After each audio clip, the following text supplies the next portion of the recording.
All right, here we are. I see we have game sound. I see we have mic sound. Monica, we are now live. We are streaming, playing the letter.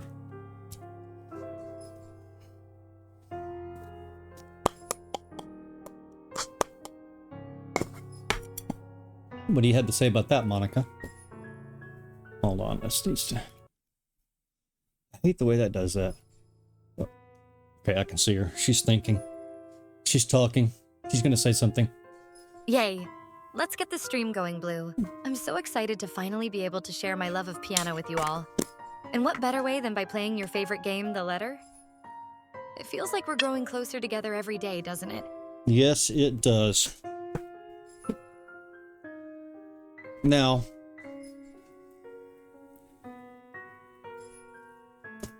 I would like to give a quick shout out to Electric Mermaid. I was in her channel last night, and it was a fucking blast. It was awesome, and I just want to note for the record, for the 100% for the record, you can absolutely fucking drink soup.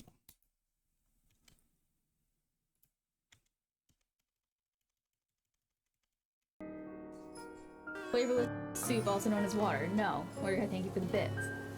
It makes sense if you can drink it, it must be soup.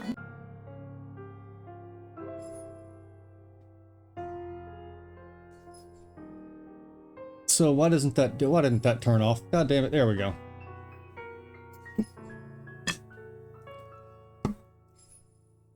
All right. So we are playing the letter. This is another game that has just so many content warnings. I mean, one of the content warnings is sex. So I may have to be censoring game again. I don't know if I can play this. I'm gonna fucking get banned. I am so gonna get fucking banned playing these games. But like, they're just so cool. So, actually, let me do a thing right quick, because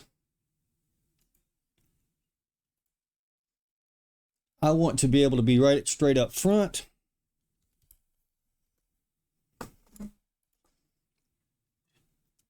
Trigger warnings, content warnings for this game include graphic depictions of death, violence, torture, and murder. Horror content, psychological horror, body horror, gore, ghost, blood, corpses, jump scares, disturbing sounds and images, bigoted language, racist remarks and slurs, including but not limited to the N-word, Negro, Gallywog, Potato Muncher, Bog Jumper, etc. Offensive language, fuck, shit, asshole, motherfucker, etc. Psychological trauma, depression, anxiety, PTSD, etc. Sexual content, discussions of sex, sexual intercourse, nudity, sexist remarks, homophobic remarks, physical abuse, sexual assault, suicide, assisted suicide, incest, infant and child death, cannibalism, animal death and cruelty, and alcoholism. Watch out for that last one. It's the most dangerous one on the list. So, that's our content warning. Big time content warning. Object now or forever hold your peace. Abandon hope, all ye who enter. And here we go. Oh, fuck, it's gonna be a jump scare game. Awesome. The Ermengarde Mansion. Auto. It was built for Lord William and Lady Elizabeth Ermengarde of Luxembourg, humble ambassadors of peace and beloved by their people. Both were well known for their compassion and generosity, never failing to extend a helping hand to anyone in need. Under their influence and wealth, what was once a small, sleepy village grew to a prosperous and bustling town. However, the seasons of joy eventually ended when the good nobles perished at the hands of a great plague. Their riches and legacies were henceforth passed on to their only child, Lady Charlotte Ermengarde. Ermengarde? The mansion has stood since the 1620s, a witness to a very long history of joy and pain. After Lady Charlotte committed suicide, the great house was eventually left uninhabited. And that is when it began. Surrounding villagers spoke of seeing and hearing unearthly things, of cries and howls that filled the nights, and hearsay of a mysterious woman roaming the hallowed halls aimlessly. People who dared enter its walls were simply never heard from again. Even after 400 years, these stories remain, much like the house itself.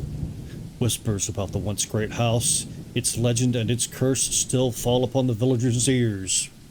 In spite of this, the current owners are convinced that these stories are nothing more than a hoax. With little regard for the truth, they had Briar Realty Corporation place the property back on sale.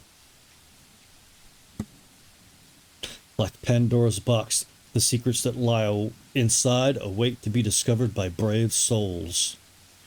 No matter what happens, take care not to be consumed by the curse.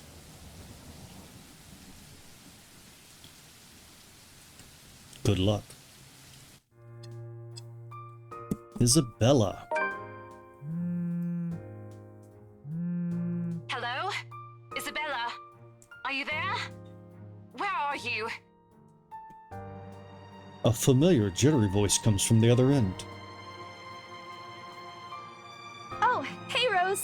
I'm at St. Goretti High. What's the matter? What do you mean, what's the matter? It's the mansion, silly. I'm here and you're late.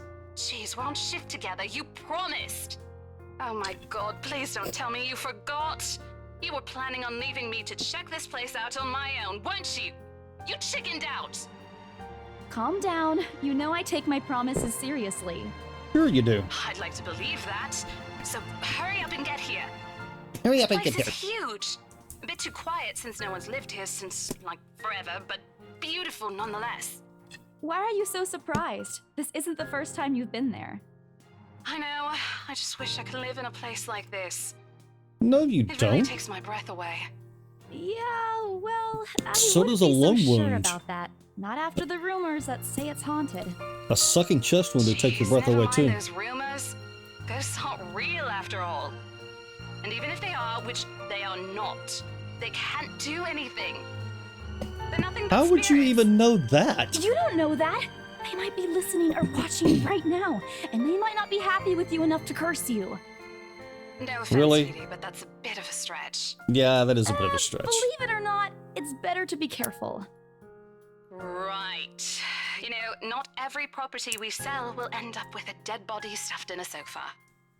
And I think that mansion is where we'll likely find another one. I can feel it. She's already found a That dead was body in a one sofa? time, Isabella. Loosen up. Wait, just get here ASAP, please. I'm getting bored being here on my own. Yeah, loosen up. Fine. Let me just finish up here. I'll be right Well, there soon. why wouldn't you Okay, want to fucking see see you. a dead body in Bye. a sofa? I mean, that's kind of the whole point, right?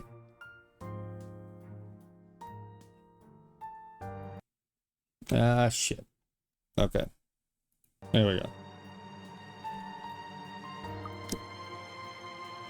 Still, Rose is still charming as ever.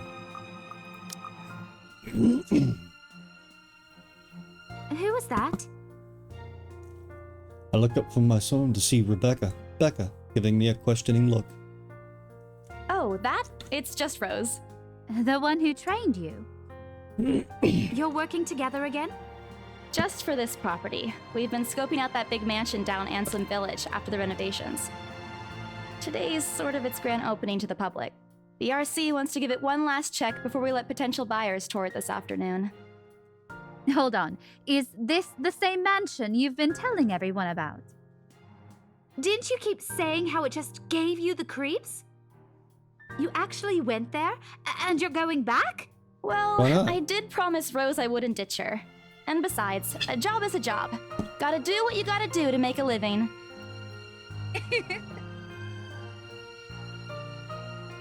As soon as those words leave my mouth, Becca lets out a soft What's chuckle. so funny?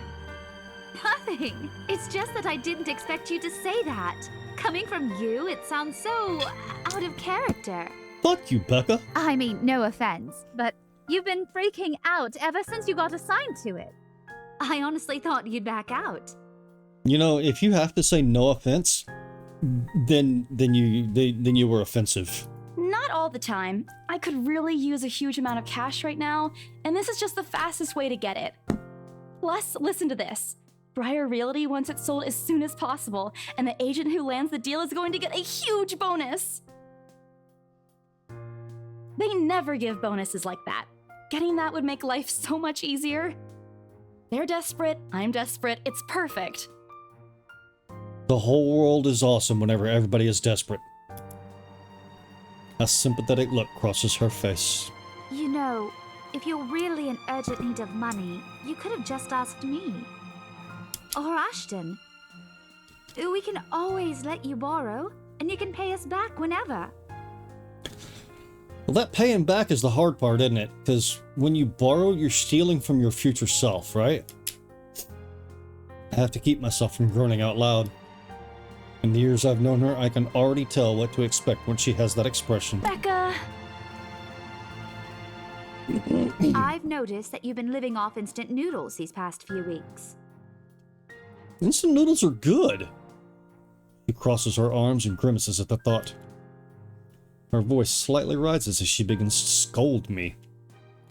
Instantly, I'm reminded why Becca excels at teaching boisterous teenagers. Stop eating junk. They're cheap, but they're not good for you. You'll definitely end up in the hospital if you keep at it. I think I'm more likely to end up in the hospital from this mansion thing. What do you think?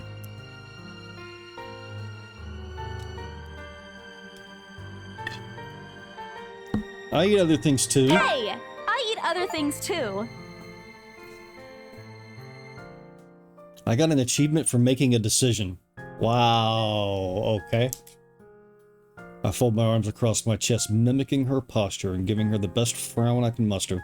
The same one I'd use with my younger siblings when they're being difficult. Instead, she only raises an eyebrow at me. That's not going to work on me. And I saw it when you were cleaning your flat last week. What is this? Relationship? Ah. So apparently my relationship with Becca went up. The instant noodle cups outnumber everything else. Instant noodles are awesome. You're just exaggerating. Did you even see what's in my cupboard yet? I'm not just living on instant noodles alone. I've got canned beans, peas, tuna, ham, and even hamburgers in there. Hamburgers, awesome. Becca's wrinkling her nose by the time I get to the end of the small list. She even went a little green on the last one. I would have laughed a little at that if I didn't know it would only lead to more reprimands from her. Aren't those the same ones you won from the grocer's raffle more than a year ago? Okay, yeah, she's right. She is 100% right. Becca is on the right track. We don't really want to eat year-old meat. Well, given the content warnings, maybe we really don't want to eat 1-year-old meat. Oh, I sincerely hope you're checking the date stamps on those things before eating them. I don't want a repeat of last year. In any case, those are still not exactly healthier choices, Belle. She shakes her head, possibly laughing at some funny, distant memory. When she looks up, I immediately brace myself. More words from her. Sometimes it's just better to let Becca talk until she's out of things to say. Dude, that's the case with pretty much any woman. If she's female, just let her talk. But when she turns her attention back to me, there is only warmth in her smile. What am I going to do with you? I have a suggestion. What you can do with me. She says this more to herself than me, her voice shifting to something kinder, even motherly, if I'm looking for the exact word. I hope you know that it's impossible not to worry about you when you're like this. You don't have to keep eating the same thing. You don't have to keep eating the same thing. Didn't I tell you before? You're always free to reheat my leftovers. Thanks, Becca. I really appreciate it, but you don't need to keep babying me. Why are you in the school then? You've been taking care of me since after I moved here. You have to take a break sometime. And before you ask again, no. You know I'm not a fan of borrowing money. I can believe that. I am on board with that. And I'm not going to ask you to give me what you earned hard for yourself. You and your pride. But suit yourself. It's not pride, it's practical. The offer stays on the table, though. I nod in response, if only to get her to drop the topic. But I'm pretty certain I will never take that offer. Ever. It has nothing to do with pride. I've simply seen plenty of times how friendships can take a turn for the worse just because of a few unpaid debts. I don't want something like that to happen between me and Becca. We may argue about a lot of small, petty things, but she already feels like a real sister to me. I don't want to lose that friendship over something so trivial. Becca's movements, when she takes a quick glance at something behind me, snaps me out of my Well, thoughts. enough chit-chat. Lunch is ending, and my students will be back any minute. We can catch up later. Good luck with your clients. You better treat us to lunch or something if you get that sale. You betcha, darling. You bet! With a small smile, she returns to her desk and begins sifting through the pages of a rather thick history book. She's probably working on next week's lesson plan. Or trying, at least. Her eyes are distant. She doesn't seem too attentive to whatever's on the page. As if she heard my thoughts, Becca starts coughing heavily. Her hand hastily goes to her mouth to stifle the sounds. This is precisely why I followed her here. For someone who makes a habit out of worrying about other people, Becca sure forgets how to take care of herself. Hey, you sure you can manage on your own? I mean, you're still a bit feverish. That's an Hush, issue. dear. Don't you worry about me. Are they supposed to be in Britain? I thought they were in Luxembourg. I'll just drink some medicine and I'll be right as rain. I level her with a flat look. She has had a cold for a couple of days now, something about the strange weather not agreeing with her lately. And despite my advice to take the week off and rest, I found her apartment empty when I dropped by this morning. She even left the medicine her doctor prescribed. Look who's being stubborn now. You shouldn't even be working right now. Seriously, you big baby. I'll be fine. For now, just go to work and stop making that Rose girl wait for you. I'll call you if I still feel bad, and you can come pick me up if it makes you feel any better. I'll pick you up. She offers me a reassuring smile, and I can only sigh. Why do I even bother? There is no stopping her once she has decided on something. Defeated, I reach inside my bag to pull out the same bottle of medicine she left earlier. She looks at it warily when I place it in front of her. Unfortunately for her, this is one thing I'm not letting her have her way. All right, but don't forget what the doctor said. Drink this on time. I'll see you later, okay? There's an amused gleam in her eye when she shifts them back to me. Look who's playing the mother hen now. Rebecca! Okay. I won't tease anymore. I'll make sure to drink it, Mom. Mommy? Before I can retort, she casts another look at the clock. I take that as a sign to finally end the conversation and my short visit. With a small wave, I leave her alone to her classroom and her thoughts. I hail a passing taxi to take me to the property as soon as I leave the school grounds. The mansion is some ways out in the countryside, but I don't have trouble giving the driver directions. Apparently, everyone in Luxembourg City knows of it, including every bit of rumor surrounding the place. In fact, just the mention of its name is enough for locals to give you cautious sidelong glances. I learned that the hard way the first time I commuted there, and it only boosted my belief that there's something more to the house. Even the news of it being renovated and placed back up on the market has caused quite a stir. Thankfully, it died down a few weeks later.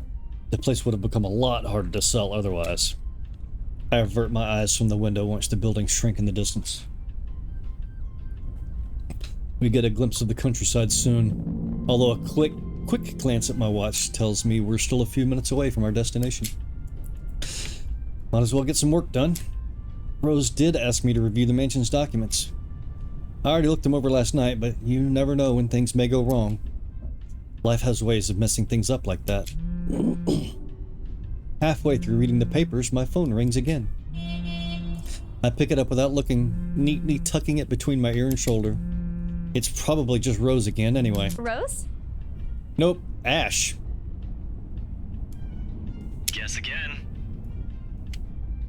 That voice. Ash. Bingo. Hey, what's up? Just checking if you're still cool later this evening. You mean that thing with Zach? Yeah. He Oh, even called in the middle of the night just to remind me. what a dick. Tell Zach to fuck off. No, don't worry. I didn't forget. I'll be there. Cool. I'll see you later. What time do you get off? Around 6 p.m.? I don't know. It's the first day of the Ermengarde Mansion's open house, and we're expecting quite a number of potential buyers. I'll be booked the whole afternoon. You think so? Are you sure about that? Are you sure about that? Ermengarde Mansion? You know, the big Jacobean mansion at Anselm Village? I'm on my way there right now, actually. Jacobean mansion. They didn't really do mansions in the 1600s. They did more castles and defensive fortifications. Look up the Battle of Culloden. On your own? Yeah, well, Rose is already there, but yeah. I have bad news for you, Isabella. Rose is dead. I see. Looks like the scaredy cat finally toughened up. Shut up! Ash chuckles, and I can't help but roll my eyes upon hearing it. I'll see you later. Drop me a Asshole. call when you're done. I'll see if I can pick you up. Whatever. Bye. Stupid Ash hole, always teasing me whenever he sees the chance. I'll show him who's tough. Takes a few more minutes. Updated journal. Takes a few more minutes until I finally reach the infamous mansion. I have to admit, the entire property does look wonderful from the outside. Yet, despite all of this, it does nothing to hide that something is just wrong. The surrounding area is usually silent, and only the rustling of leaves can be heard as the occasional breeze passes. While Anselm Village is just a few miles away, everybody keeps their distance on purpose. Perhaps out of fear, the horror falling under the mansion's curse. Somehow it makes me feel sad. The lack of immediate human presence just makes this place all the more eerie than it actually has any right to be. If it's uncanny in broad daylight, I can't imagine how this place looks at night. You planning to go inside that place, Missy? Hell yeah, wanna come with me? The voice nearly makes me jump out of my skin. Without completely taking my eyes from the house, I give the driver a confused nod. A beat passes while I wait for him to say more, but his only answer is a non-committal hum.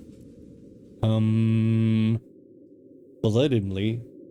Man, I cannot fucking talk today. Belatedly, it occurs to me that he must have been waiting for my payment.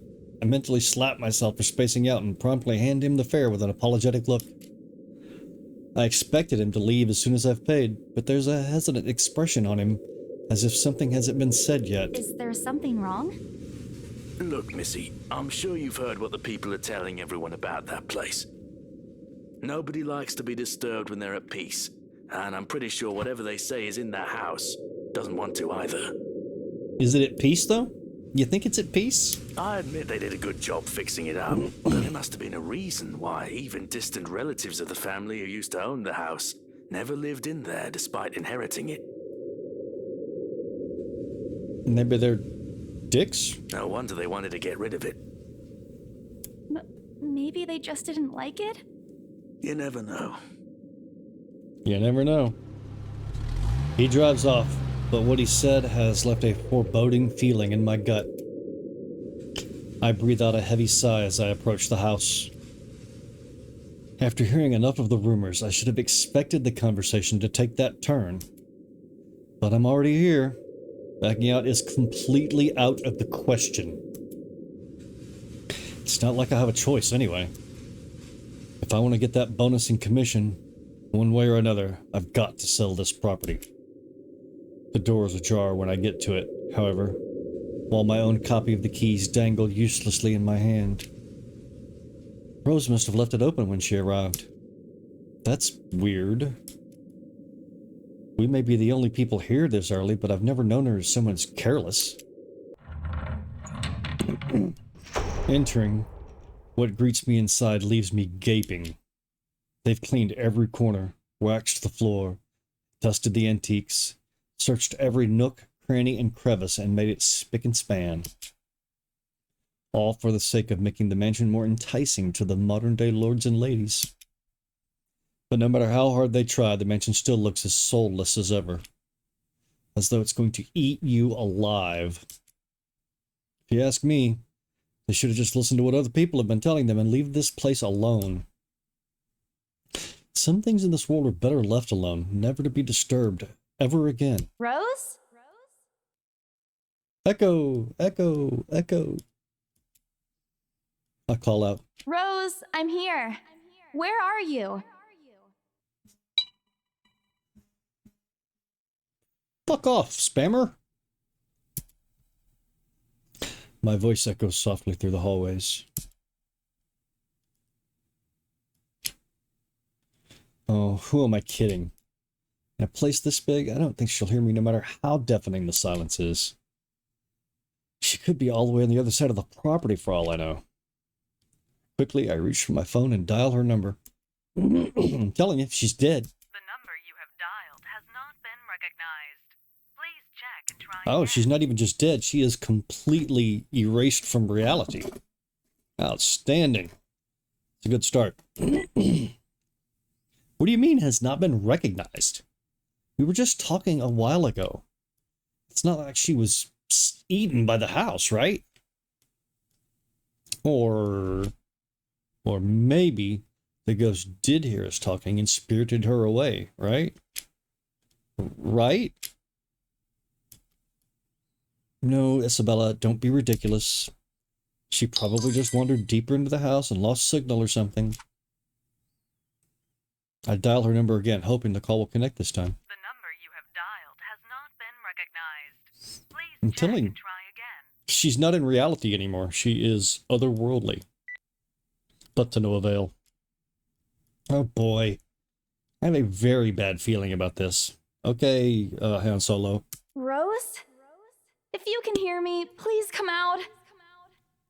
Come on, Rose. This isn't funny. You know this place gives me the creeps. No answer. This isn't going to work. The place is big. She could be anywhere. I need to start looking for her. I take a deep breath before venturing deeper into the mansion. Taking a couple steps forward, I notice something move along the above the grand staircase. What the hell? Rose? Rose, is that you? This is going to be a jump scare game, isn't it? Not funny. I'm leaving you if you don't come out. Not coming out, huh? Fine, I'm going. Okay, that's a lie. She's my friend. I can't really leave until I know she's all right. I go desperate trying to contact her number again. Come on, please, give me something. Please, Lord? Yes, finally. Hello? Hello? Rose, I'm here at the mansion. Where the hell are you? She doesn't respond. There's also heavy static coming from her side. I sincerely hope it doesn't get cut off again before I can get an answer from her. Rose, come on. Where are you? A few moments pass until the static eventually starts to quiet down. I'm attic. What the fuck are you doing in the attic? And why are you talking on a 1990 Nokia brick? What? The attic? Why? Crap, it got cut off. Man, do I really need to go there? With how deep inside the mansion the attic is, there's barely any signal there. No wonder I can't contact her. But why is she there?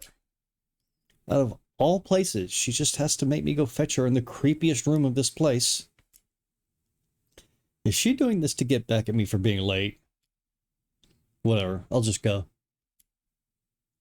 The sooner I meet up with her, the sooner I'll feel better about being here. I carefully make my way up the staircase. My legs wobble as I mentally curse the fact that I've chosen real estate instead of picking a career that it doesn't involve strange abandoned houses. Upon reaching the top, the grand hallway greets me. It branches out to the two major wings of the mansion, the east wing and the west wing, as opposed to the, upper wing and the lower wing? There are two attics here, one on each side. But the east one has been converted to a storage room of sorts, and somehow I find it least likely for Rose to wander there by herself. Besides, she never did like going into stuffy storage rooms. So, I head to the west wing first, where a simple wooden door at the end of the hall opens to a small room. Inside is another set of steps leading to the second attic. Unlike the grand staircase, though, the stairs to the attic are steep and narrow, made of old stones and covered with a thick coating of dust that kicks up into the air with every step. Thank God it's still daytime. If it wasn't for the light streaming through the door behind me, I might easily stumble and fall. With how old the place is, there are no light fixtures to illuminate the cramped passage up. Why didn't they bother to add one here when they renovated escapes me? Sheesh, they did it with the rest of the house. A small bedroom welcomes me at the end. It looks exactly as it did since the first time I've been here. Full of dust, worn out, and faded by time. I thought they came in and cleaned every nook and cranny. Remember you said every nook and cranny? This looks like a cranny. They should have cleaned it. They are falling down on the job. They're fired. They are fucking fired. Odd. I thought they cleaned everything. Did the crew miss this room? No, they went in there and they got sucked up into the void. Ugh, cleanliness is the least of my concerns right now. The more pressing matter is Rose. She's not here. Was I dreaming when I talked to her a while ago? Did I mishear her? No, it couldn't have been a dream. After all, the creepy ambience of this estate is doing such a remarkable job of making sure I stay alert and awake. And I'm sure she said she's here. Is this a prank? Maybe that phone call was Rose's last message to me before the curse got to her. Ugh, shut up, brain. You are not helping. Don't make this scarier than it already is. If she's not here, then where is she? Motherfucker? What the hell was that? That's it. I can't do this anymore. I'm leaving. We must have angered the spirits living here. I knew disturbing this mansion was a bad idea right from the very start. But nobody listened. Be fucking realistic, they said. They think I'm cuckoo because I believe in curses and ghosts and all that. Me and my outlandish backwater country beliefs. I've always strived to be a model employee, but not this time. No. I'm turning back for the sake of my sanity. Briar Realty can fuck themselves and find another agent who is more fucking realistic to tour people around this haunted house. Before leaving, I take one last look at the gloomy old room, just to check. Huh? What's this? The clue that you missed? My worries about Rose's whereabouts must have caused me to miss it when I first entered the room. But there's clearly something on the floor. It looks like... A letter? A letter. Lying on the ground just a couple inches away from my feet. Out of sheer curiosity, I lean down and pick it up. This would be the eponymous letter, would it not? Strange. I don't recall seeing this the last time I was here. A few days back, me and a few other agents inspected the mansion to prepare for today. I had been the last to look inside the attic and leave, and this certainly hadn't been here before I left. It was 3 days ago. Anybody could have been up there. Someone must have left this in the room since then. Did Rose leave this for me? Was she here a while ago? I couldn't have missed her though, could I? There's only one set of stairs leading to the attic. The letter isn't exactly pristine condition. In fact, it looks rather ancient. The paper is so thin and rough, I'm worried it'll fall apart if I so much as touch it. But with great care, I open it, and what I read shakes me to my core. What? What? Okay, that's Oh bad. my god. That's definitely in the bad category. Nothing but the words "help me" fills the page, all of it seemingly written with a crimson shaded pen. Or blood. A gulp. The same phrase just goes on and on until... Send this to 5 people or else. Oh, Christ. It's the beginning of a chain letter. That is the real horror. Or else what? Well, I mean, that's pretty obvious, isn't Or it? else what? Isabella, it's pretty fucking obvious. As quickly as I can, I scan the back of the paper and peek into the envelope to make sure I'm not missing out on the second page. But there's nothing. No. Oh, please, no. My hands tremble as dread creeps over me. The room is suddenly getting colder. I need to get out of here.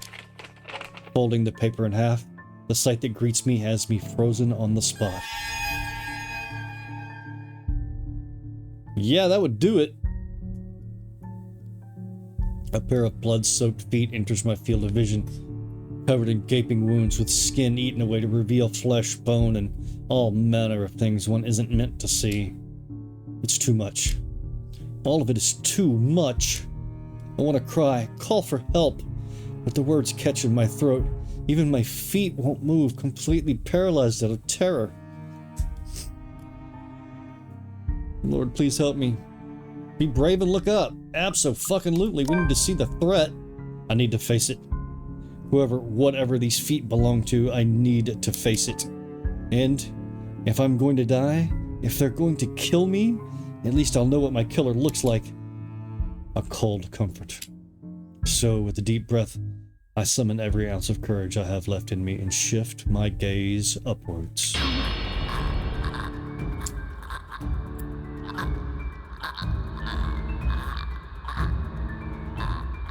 Okay.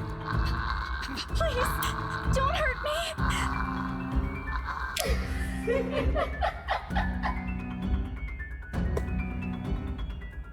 me. You're a pretty little thing, aren't you?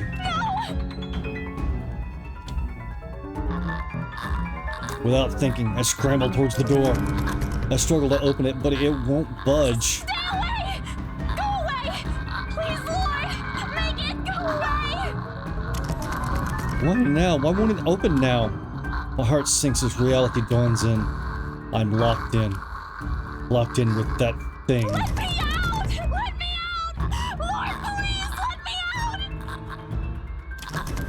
out! It slowly approaches me as I wrench the doorknob violently back and forth.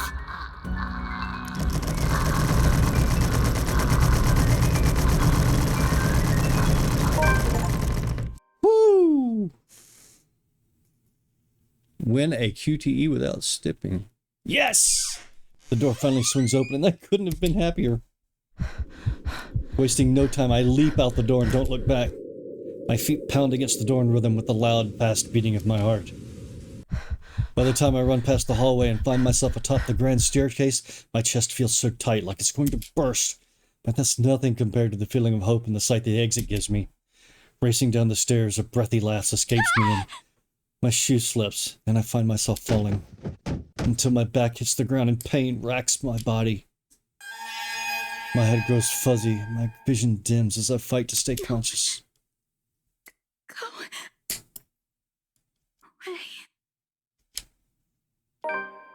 The last thing I see are those feet before me, before all I know is darkness. Jump scare! Hello? Hello? A buzz breaks the silence. I start to rouse, pulled into consciousness against my own will. I've never felt this tired before. I just want to sleep, but the insistent buzzing, poking, and prodding isn't letting me.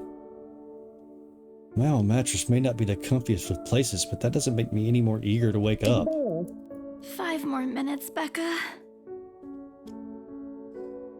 I swat away at what is nudging persistently at my side. Come on. Can't I just get a few extra minutes of sleep today? I promise I'll work hard once I'm up. A hand lightly taps my cheek, and something cold is suddenly being pressed at the back of my head. The icy sensation spreads throughout the area, giving me an uncomfortable feeling. Isabella? Isabella? Yes, can you hear me? Isabella? The fog immediately lifts from my mind the moment I recognize the voice, and my eyes snap open. There, looking down at me, is Rose. Another woman loiters beside her, but my attention is too focused on my co-agent to even ask why there's someone with her. Rose's posture just screams worry, although she's keeping a straight face, or trying at least. I can't help but feel bad making her fret. A wave of dizziness washes over me as soon as I try to get up, forcing me to lie back down again. Luckily, the feeling subsides after a few seconds, until only a mild throbbing somewhere at the back of my head remains. With a little assistance from Rose, I push myself upright. She hands me an ice pack and gestures for me to press it where I suspect a small bump has already formed, if the light ache in the area indicates anything. All right, Isabella, where are we? The Ermengarde mansion. Why? Ow, my head. And the date today? October 21st? Rose. Last one. Can you count to 15 in reverse order? 15, 14, 13, 12, no, that's wrong. Why are we doing this? She's just checked if your injury is in any way serious. This time, I curiously regard the woman standing beside Rose. It's impossible to overlook her, what with the way she towers over us. And here I thought Rose is already tall. Who is she anyway? One of the remaining cleaning crews? But with how primly dressed she is, I don't think anyone would want to clean in a suit, an expensive suit at that. The gloves alone must have already cost a fortune. Her eyes slowly shift between me and Rose, considering us with an almost unreadable expression, before finally fixing a sharp gaze on me. I can't help but fold my arms protectively over myself as she does.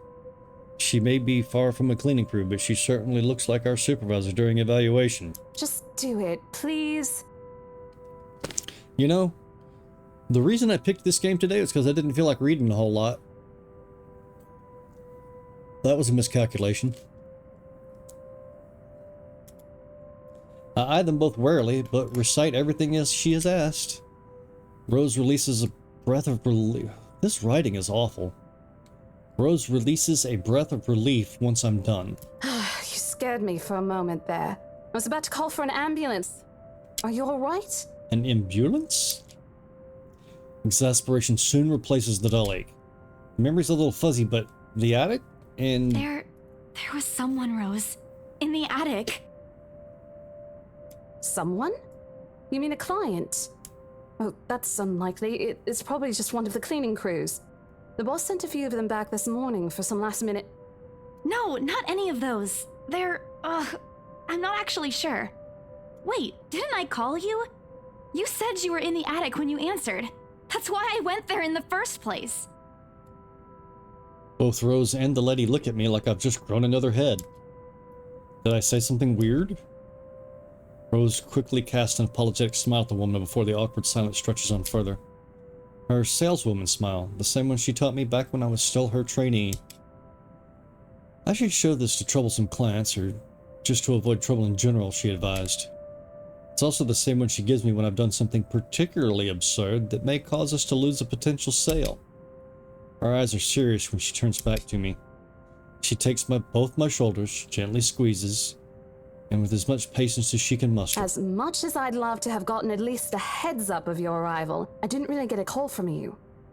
You know, signal here is absolutely horrendous. I was in the garden earlier and couldn't even make a single call. Isabella, I'm going to ask again. Are you really all right? What happened? Well, you see, I went looking for you after this ghost called me on the telephone. So I went upstairs.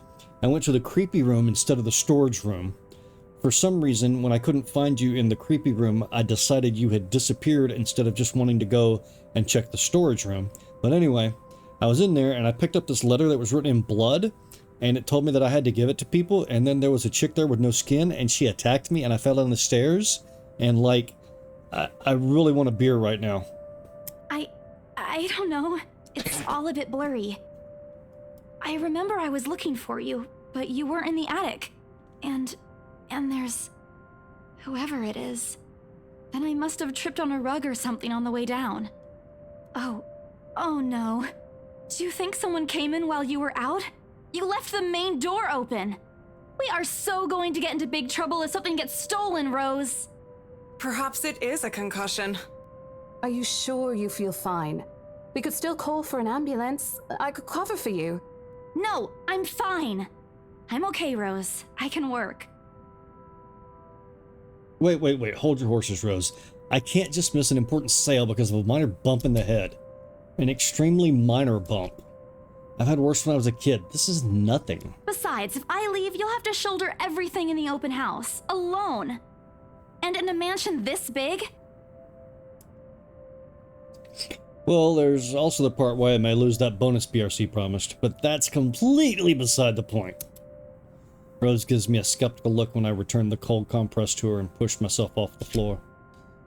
I have to use the stairway's railings to steady myself, but otherwise I feel fine. See?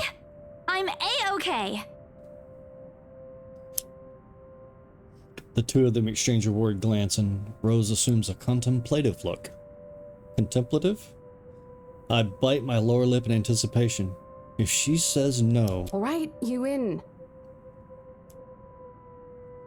A smile threatens to slip out from me. If I see that you aren't feeling well, I'm taking you personally to the nearest clinic to have you checked. Clear? Clear as day, ma'am. Thanks, Rose. You insisted. But remember what I said. First sign of you looking not okay, and we're off. No questions asked. Yes, Mommy. It's just a small bump. Don't worry. You shouldn't downplay these kinds of things. It could be a serious injury for all we know. Am I bleeding? Do I have a brain evulsion? Is there skin on my feet? Suddenly a small cough sounds against the walls of the foyer, interrupting our banter. The woman is looking expectantly at the two of us, her stare making me shrink back a little on myself. Why? She's just a rich bitch. She isn't really intimidating. Well, she is. But not in a scary negative way. Far from it, actually. Her demeanor simply commands an air of sophistication and respect, and I really, really want to take that jacket off of her and just explore her. Wait. In a different world, a younger me would have probably wished to be like her. At our lack of response, she coughs again, lifting a well-trimmed eyebrow. A well-trimmed eyebrow? At me in question. Words get caught in my throat at the sight of it, and Rose, as usual, is swift to catch my blunders. My sincerest apologies, Mrs. Miss McCulloch. Marianne McCulloch. Okay, she was American, and now suddenly she's Scottish. She hands Rhoda her business card. She's an interior designer, apparently. The words interior designer catch my eyes before my partner flips it over. Oh, probably someone interested in the mansion for its 17th century influences then? I won't hold it against her, though. Despite the hearsays and remaining uninhibited for years, the mansion's original fittings and furniture have all been kept completely intact and restored to pristine condition. Bullshit. Complete bullshit. 400 years is going to make things decay a little bit. Nothing in that place, other than a fucking stones, is going to be 400 years old. I suppose some people find that trip to the past feeling appealing. After all, with what it offers, this place could also be a haven for people looking to live somewhere with a classic historical charm. Miss McCullough, I'm Rose Cooper, and this is my partner, Isabella Santos. We're just ironing out a few things, but we'll be starting the tour soon enough. In the meantime, we've prepared some refreshments for you in the parlor while you're waiting. If you could please. Thanks. There's no need for it, though. I just dropped by for a quick survey of the place. I'll just walk by for a quick survey of the place. I was talking like I was from Los Angeles, but suddenly my name is McCullough and I talk like somebody from fucking Aberdeen. I thought I should check the estate before I meet with the homeowners. Rose's confusion is impossible to miss when she glances at me, and I return it with an equally perplexed look. And against my better judgment, I blurt out the first question that comes to mind. I'm sorry. Homeowners? I should have kept my mouth shut. A flash of irritation crosses her face, but it instantly disappears under a mask of professional detachment. Yes. Hannah Wright? She hired me to handle the interior design for their new home. This is the Ermengarde mansion, right? It is, but... She pauses, possibly trying to find the right words to fix the awkward situation without offending someone. I don't know. We're sorry, ma'am. We don't really know what's going on here. And... oh, it went down with Marianne. Marianne is unhappy with us. Well, shits and stuffings. If it's okay, maybe we can... Aren't you the ones in charge here? How can you not know what's going on here? You see, Miss McCullough, right now, the house is...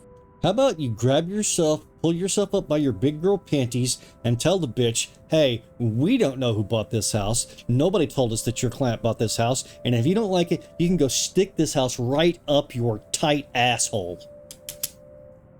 Amazing how she can keep her voice level, yet still convey utter displeasure with it. I've dealt with people acting in the opposite before, and if I were to choose, it's much easier to handle clients who talk your ear off when angry. People like her are the hardest to read. Besides me, I shoot Rose a pleading look. Oh, beside me, I shoot Rose a pleading look. She returns it with a glare before taking the reins from me and attempting to smooth out the situation. There's a promise in it that we'll be talking about this later. I am not looking forward to that at all. What can I do? She can deal with this better than me. Who knows what might come out of my mouth if I handle this on my own. We're really sorry, ma'am. My partner's probably still a bit winded from her fall. If she's unwell, then she shouldn't be working here right now. She raises a hand to rub the side of her temples as if to stave off the beginnings of a headache. That bitch can get the fuck out. Never mind that. I just want to know what's going on here. I thought my client already owns this house and my services are needed. Perhaps there's been a confusion then. We haven't heard anything from our supervisors regarding a closed deal for this property yet. In fact, today's only the first day of our open house. If you wish, we can call them and confirm for you. That wouldn't be necessary, but thank you for being direct with me, Miss Cooper. I already thought something was a little odd earlier. If you'll excuse me, I need to talk to my secretary. Suddenly she's Irish? Okay. Okay, sure. With a slight wave of her hand, she leaves us. Fuck that bitch. That seems to be the end of it. Both Rose and I breathed a sigh of relief. Disaster averted. What disaster was there? Somebody showed up. They claim to own the place that you're standing in. You know they're full of shit, and you told them to fuck off. What's the problem? Still, I've already prepared myself to dial the number of our Luxborn office and check, even if she didn't ask for it. I will be very frustrated if, for some reason, something has already been decided without my or Rose's knowledge. That's a whole new level of unfair. We've been working hard on this. Moments later, Miss McCullough returns, looking a little frustrated, but with an apology clear in her face. I feel a little sorry for her having to go through all this trouble. What? It's normal business bullshit is what it is. There seems to have been a little misunderstanding with my client. If you'll allow it, I'd like to stay and wait for them here. I was informed they'll be dropping by for the open house today. I figured it'd be a waste to just leave after that long drive. I might as well meet him here. Well, I mean, if you drove here from, you know,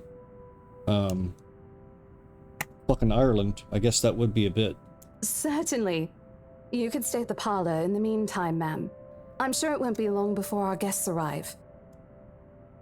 And, Isabella, I left a few documents in my car. You know where I keep those. Can you please get it for me?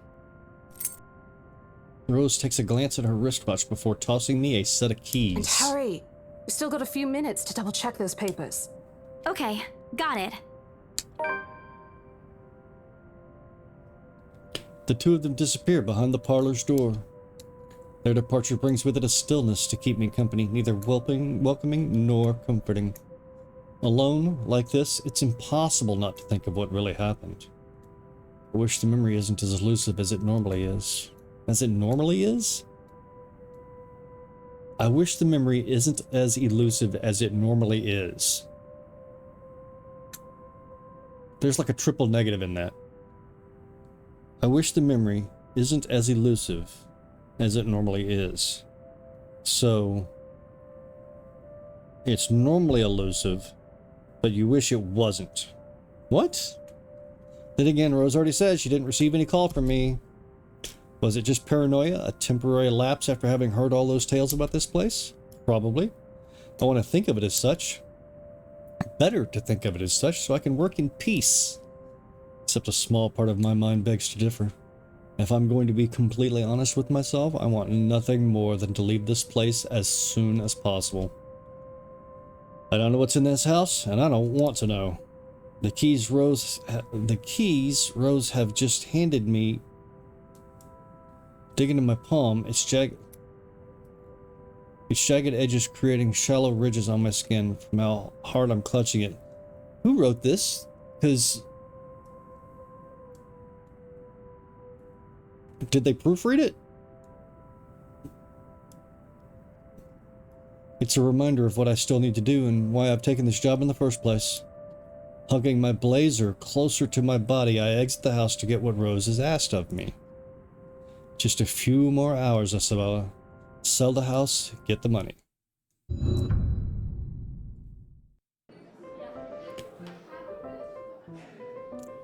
What the that was just cheap. A flock of people have already gathered in the mansion's front yard by the time we officially open the doors. I'm not sure whether I should feel baffled or underdressed standing in their presence.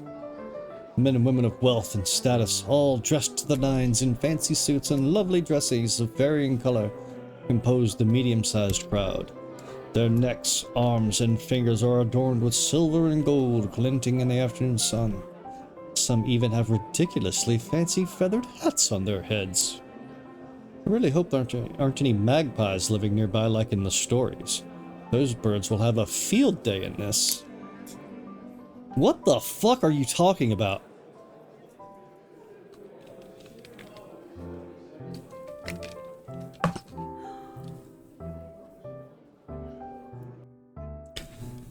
Most of it stops as Rose's calls for their attention. Yeah, she looks like she's in a fucking uplifted dress there or something. They don't look too pleased at being ordered around, but what can they do about it, those schmucks? Ladies and gentlemen, I'm Rose Cooper, and this is my partner, Isabella Santos. We'll be taking a tour of the mansion in 2 groups. Please make sure you filled up our sign-in forms before joining a specific group. Filled up our sign-in forms.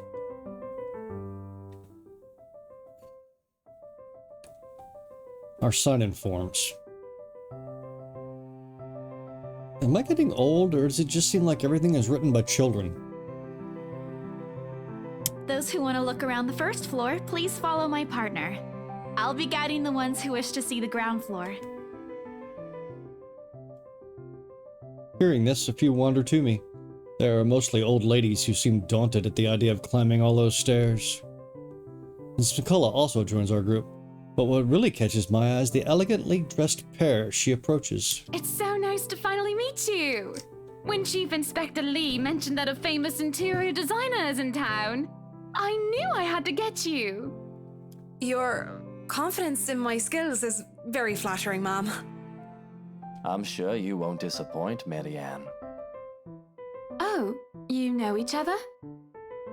Not at all, ma'am.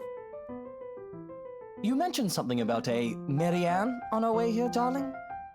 Oh, yes, I think I did. They must be the clients she was talking about.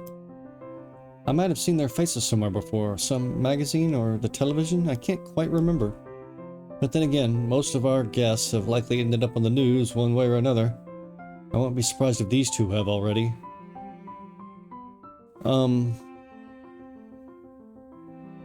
I don't think this is how rich people do open houses. If that's what you're trying to project. For people who are popular, though, they aren't dressed as loudly as the others, and in their simplicity, this couple stands out. The woman in particular is stunning enough to turn the heads of most people in my group, especially the men with wandering eyes. The guy standing beside her doesn't seem to mind, though. And if I'm going to be a bit bolder with my assumptions, I'd say he's basking in the attention. Both of them, in fact. Ah. I'd think they are brother and sister if it wasn't for their public display of affection. The matching rings on their fingers just cement the fact that they are indeed a couple. My only sunshine. Whatever. Couple or not, what's important is we get this deal closed before the current owners can even think of canceling the listing. What the fuck?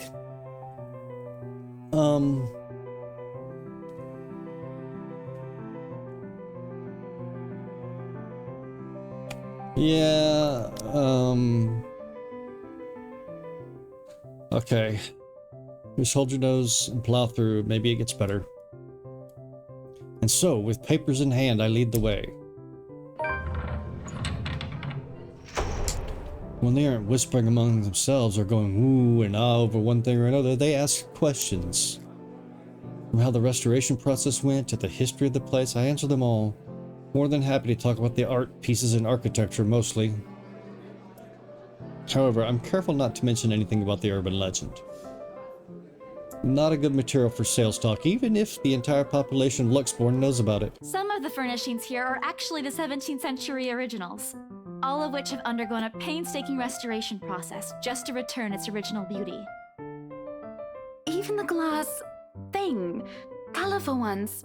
Oh, I don't know, but you get the idea, I hope. Especially that one, ma'am. It is said to be a gift commissioned by the fiancé of Lady Charlotte Ermengarde. The mansion's current owners have specifically requested that the restoration crew take great care in handling it.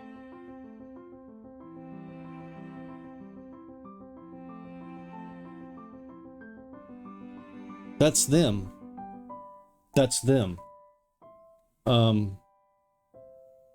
The new buyers are ghosts from the 16th century, or the 17th century. I mean, you can look and see right there, compared to the dude. That's them. It's a priceless work of art and the most distinctive feature of the mansion. By the time I've stopped talking, her attention is already elsewhere. Isn't this place wonderful, darling? I told you it's not a total waste of your time. I don't know. Isn't it a bit too small? We might have to break a wall down to have more room. Break a wall down in a 16th century mansion. Well, I think it is just right. Don't you think so, Marianne? Mom, you haven't finalized anything with an agent yet. I would really advise against making plans this early when... Never mind that. It isn't going to be a problem. We've got a wonderful legal team to handle everything. Start taking notes, though. I think I've got a few things I want changed before we move in. The rest of their conversation gets lost in the chatter of our companions. I don't want to make any assumptions yet, but their sheer interest is enough to give me some semblance of hope. Oh, please, please, please let these guys be the one. Eventually, our group reaches the kitchen.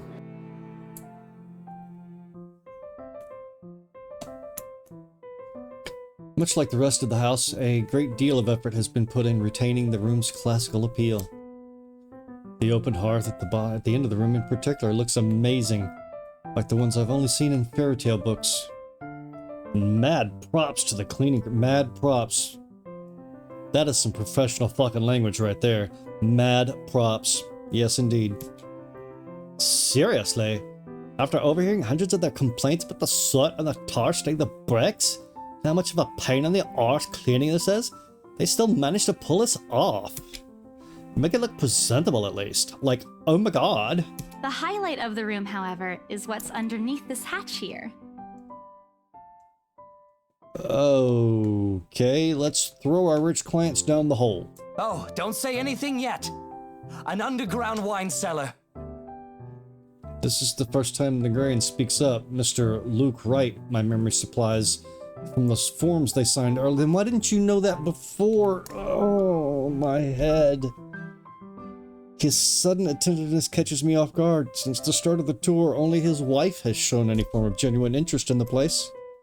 But this time, something lights up in his eyes at the mention of the Undercroft. What's so interesting about a basement? I really don't understand rich people sometimes. Right now, he just gives me the impression of a child. See what he absolutely wants for Christmas. I always find it cute whenever I see children act that way. My younger siblings especially. When a grown man? It's almost funny. Yes, sir. It could house around 7,000 to 11,000 bottles of wine. You don't have a better number than that? 7 to 11? So there's a discrepancy of 4,000 bottles of wine there. Are they different sizes or something? Or, like, does it need remodeling? That is a very, very weird range for a room. What in the fuck? Truly. And the room, how was it built? The bricks that were used to build the cellar had been carefully picked for the purpose of maintaining and preserving a constant temperature and humidity in the room. The bricks?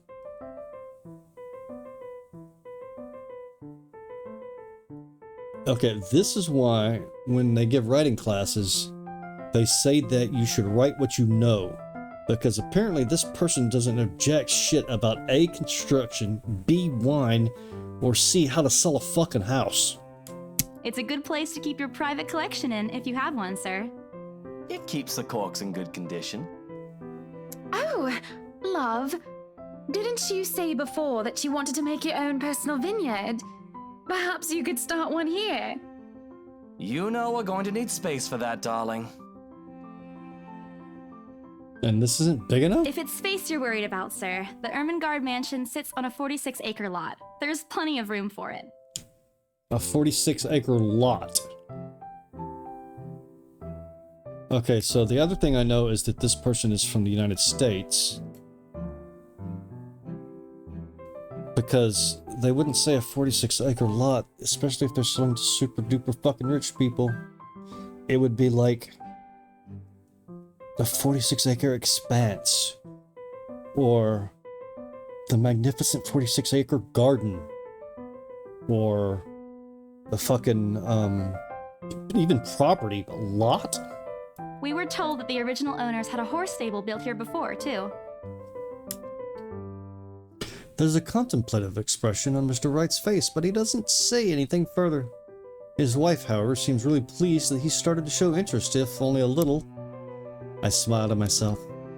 I may not completely understand how these people's mind works, but I sure as hell know how to spot a buyer with sincere interest. Scored! I can't wait till Rose. The rest of the tour goes by without a hitch. After more than half an hour, we're able to cover almost every room in the ground floor and are heading to the parlor. Funny, the first time BRC had us survey the property, I kept complaining to Rose how big it is. Now I can't even bring myself to care, no matter how much my feet hurt.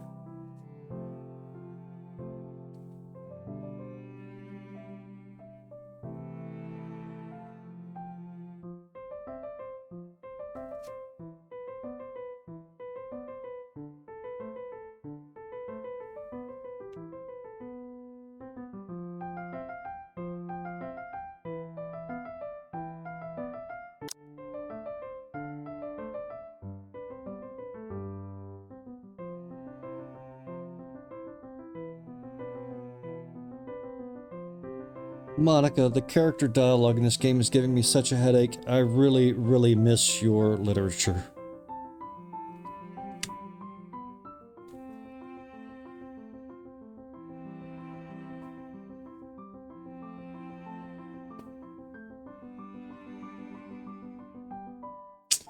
Maybe this is just my excitement over a possible sale. We reach the parlor. However, an odd feeling washes over me. I see it's been some time since we last had that club meeting of ours. Maybe it'd be nice for us to have another one soon.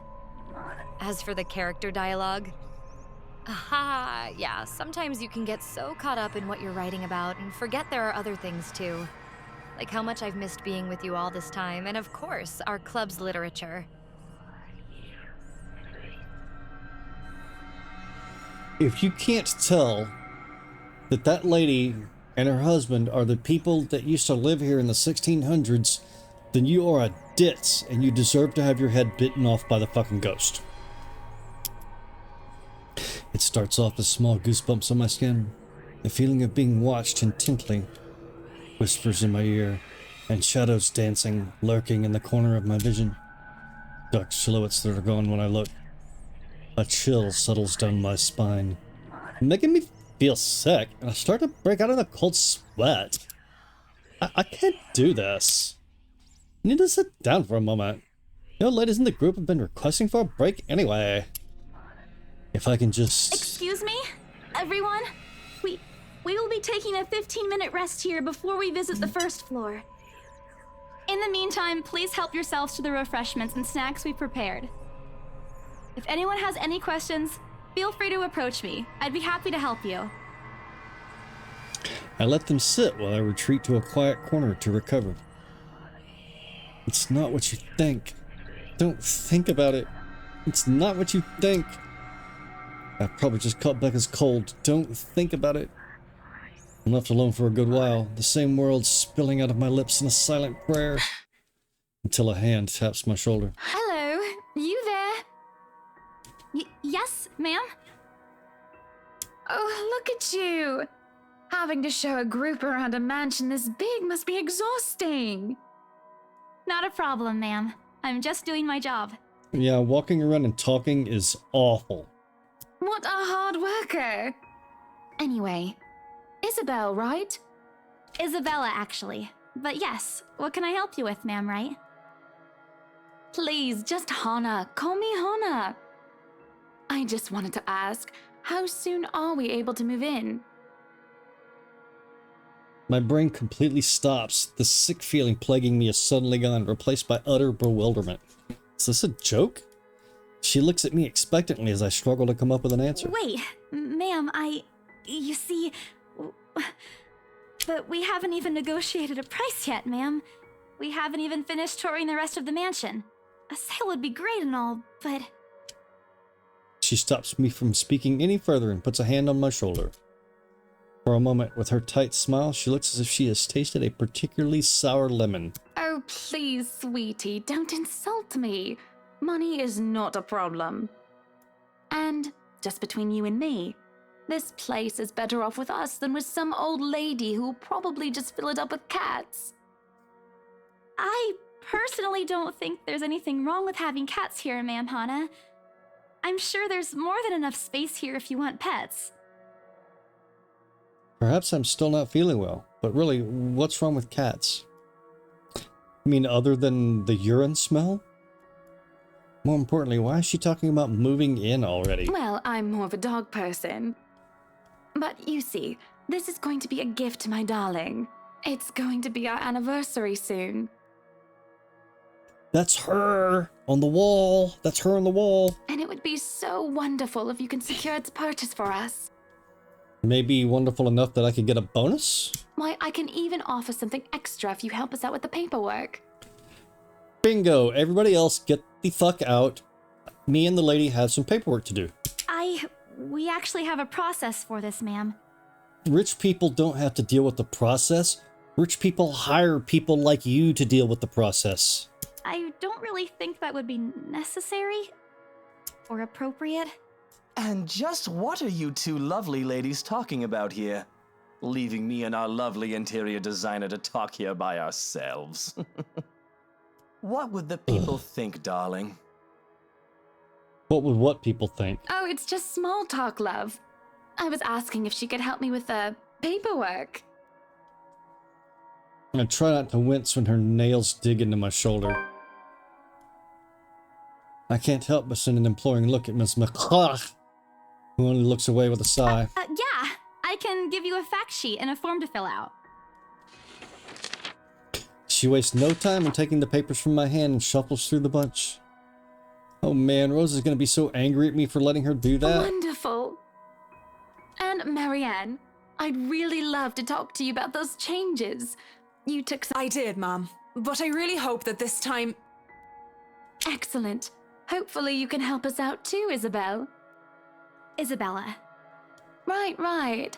It's a lovely name, Isabel. It's Isabella. Don't correct the rich people, then they won't give you their money. Yes, that's great. We'll be more than happy to put in a good word to your superiors too, and... What's this? D-list horror prop? A look of confusion and disgust appears on her face. Turning to her husband, he merely shrugs in reply. That's, an interesting work of art. Not to my taste, though. I'm sorry. Darling, Buttercup, art is a complete overstatement for this garbage. It looks like a cheap prop from a D-list horror film. Shush, love. Let the girl do what she pleases with, what do they call this? Oh, forget about it. At the very least, it's not as dreadful as the one art exhibit I was forced to attend last month. You should have seen it, Marianne. Even you would have been appalled. But I'm sure you'll know what to do with our walls once we get started. I highly doubt it is as bad as you say, Mom. Nevertheless, you can be assured that my team will only pick whatever suits your Nothing of this chain letter sort, of course. It has to always work with a palette. I'm quite sure chain letters these days don't come in this form. It's my turn to be puzzled. What do they mean? Rose and I double-checked everything. Except for that thing that you had in your hand when you fell down the stairs and you put it in the paperwork because you're a ditz. From LA, probably. I want to ask what I did wrong. I don't want to mess this up. But with the way Ma'am Hannah is leading the conversation, I'm afraid that's exactly what will happen if I do interrupt her. That's good to hear. See, darling, isn't she an absolute delight to work with? I can't wait to see how this place will look when she's done with it. Oh, you don't have to tell me that, Buttercup. Yes, I know, we're gonna freeze tonight. You don't have to reverse 911 me for that. A smile is back on her face when she turns to me and hands me a strange piece of I paper. would still put it away if I were you, though. Otherwise, people might get the wrong impression. Anyway, as I was saying... I don't hear the rest of what she says after that. I can only stare down at the paper, at the letter in my hands. The sides crinkle in my grip and my breathing grows labored.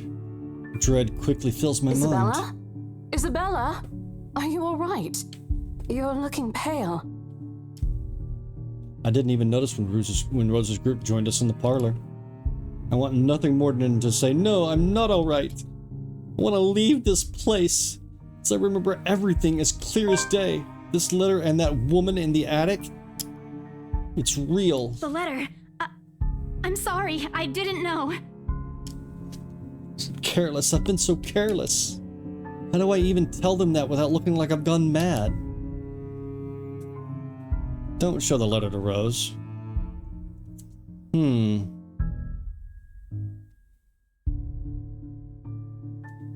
Alright, so what are the ramifications here?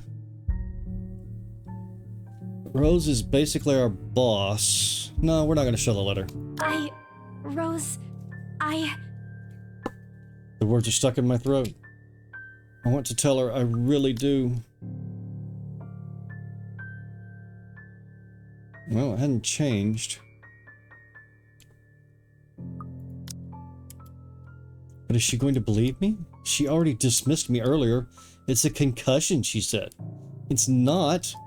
There really is something in this house, in that attic, in that letter. It's going to go after us. Please believe me. Dear me. Is Isabella all right? Isabella.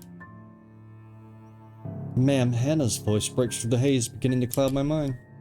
Rose is looking down at me, worry etched on her features. I didn't even notice when she removed the wrinkled paper from my hands and pushed me down to sit in a nearby chair. From the edge of my vision, I can also make out Miss McCullough asking a passing food server for a glass of water. Through it all, Mr. Wright stands on the sidelines. Although curious, he appears more inclined to watch the scene than help. They're all as likely to believe me as Rose does. To everyone, whatever's in this house is just a hoax. A cautionary tale for children. Isabella, do you need me to call that ambulance? She offers me a drink, but I push it away. I need to get out of here before it causes an even bigger commotion. Clear my head, take a breath of fresh air. Anything to take my mind off things. No one is going to believe me anyway. No, I'm just feeling a bit out of it. That's not... Oh my god. Excuse me. I'll be back. I just need to catch my breath. Bowing my head, I mutter a quick apology and gather my stuff to make a quick exit. You have no intestinal fortitude, lady. It doesn't matter if this place is haunted or not. I've caused trouble, and Rose can be quite unforgiving of behavior like this.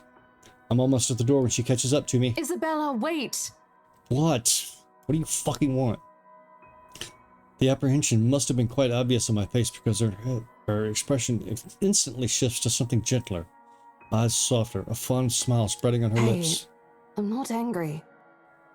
I know. I'm sorry I ruined this for you. Come on, you didn't ruin anything. It's not like we haven't ran into any problems before. If we don't get a deal today, we can always try on a different day. And look.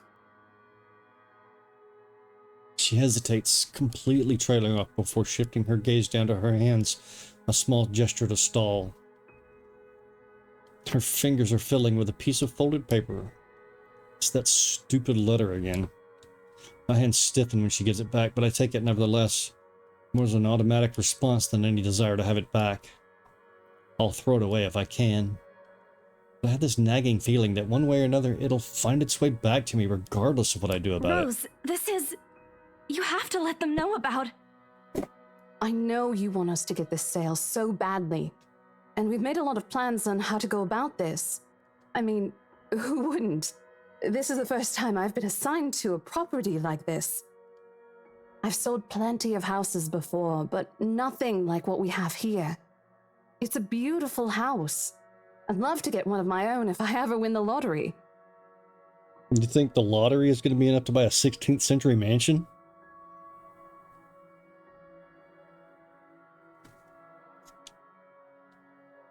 But I think... Look, here's the thing, Isabella. If we are going to do this, work on something, I don't know, this big, I need you in top shape. And the way you are now... My mind stops. What? Wait. No, I can still work. I just need to get myself together. That's what you said earlier. I let it go because I thought, hey, it's your own body and you should know more than anyone how you feel. But after this, I really think you should take a break. You're kicking me out? No, I'm not. Look, all I'm asking is for you to take a seat somewhere I can see you, and let me handle this for now. You're clearly not yourself, and I honestly could use some time not worrying when you'll fall over or not. The day's not even over, and I'm already feeling the stress. Please, humor me just this once. She clasps her hands together in front of her, eyes pleading for understanding. And I do understand, to some extent. It doesn't mean I'll feel any less awful, whether at myself or at the unlucky turn the situation is taken, or for her, I really don't know. I promise I'll give you a full report of what happens after. I'll even let you take the lead tomorrow. Fine. Okay. I'll step aside for now. You're upset. A little, yeah, obviously. A little. If it's any consolation, I won't tell the boss about today. You know how he is. Oh my god! Please don't. I don't want a repeat of the lecture I got during my first assignment. He called me a noob, and I don't even know what that means. Wow. I mean, wow.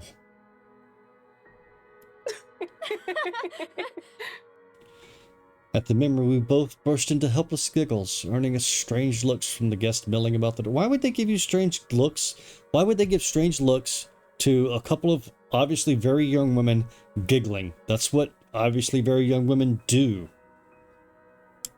Oh. Talking and laughing like this, it's easy to forget any mishaps that happened. Little things you learn to appreciate, I guess. So, are we good? I really hope we get to those trigger warnings soon, because, like, I am starting to feel bait and switched.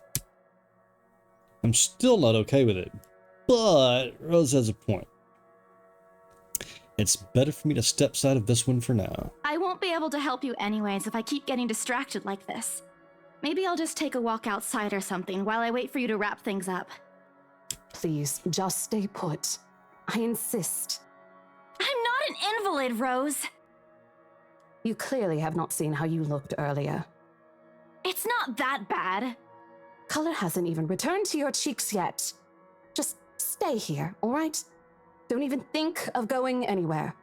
That's Let probably me good finish what I'm advice. doing here, and then I'll take you back to Luxembourg myself to have that minor bump checked.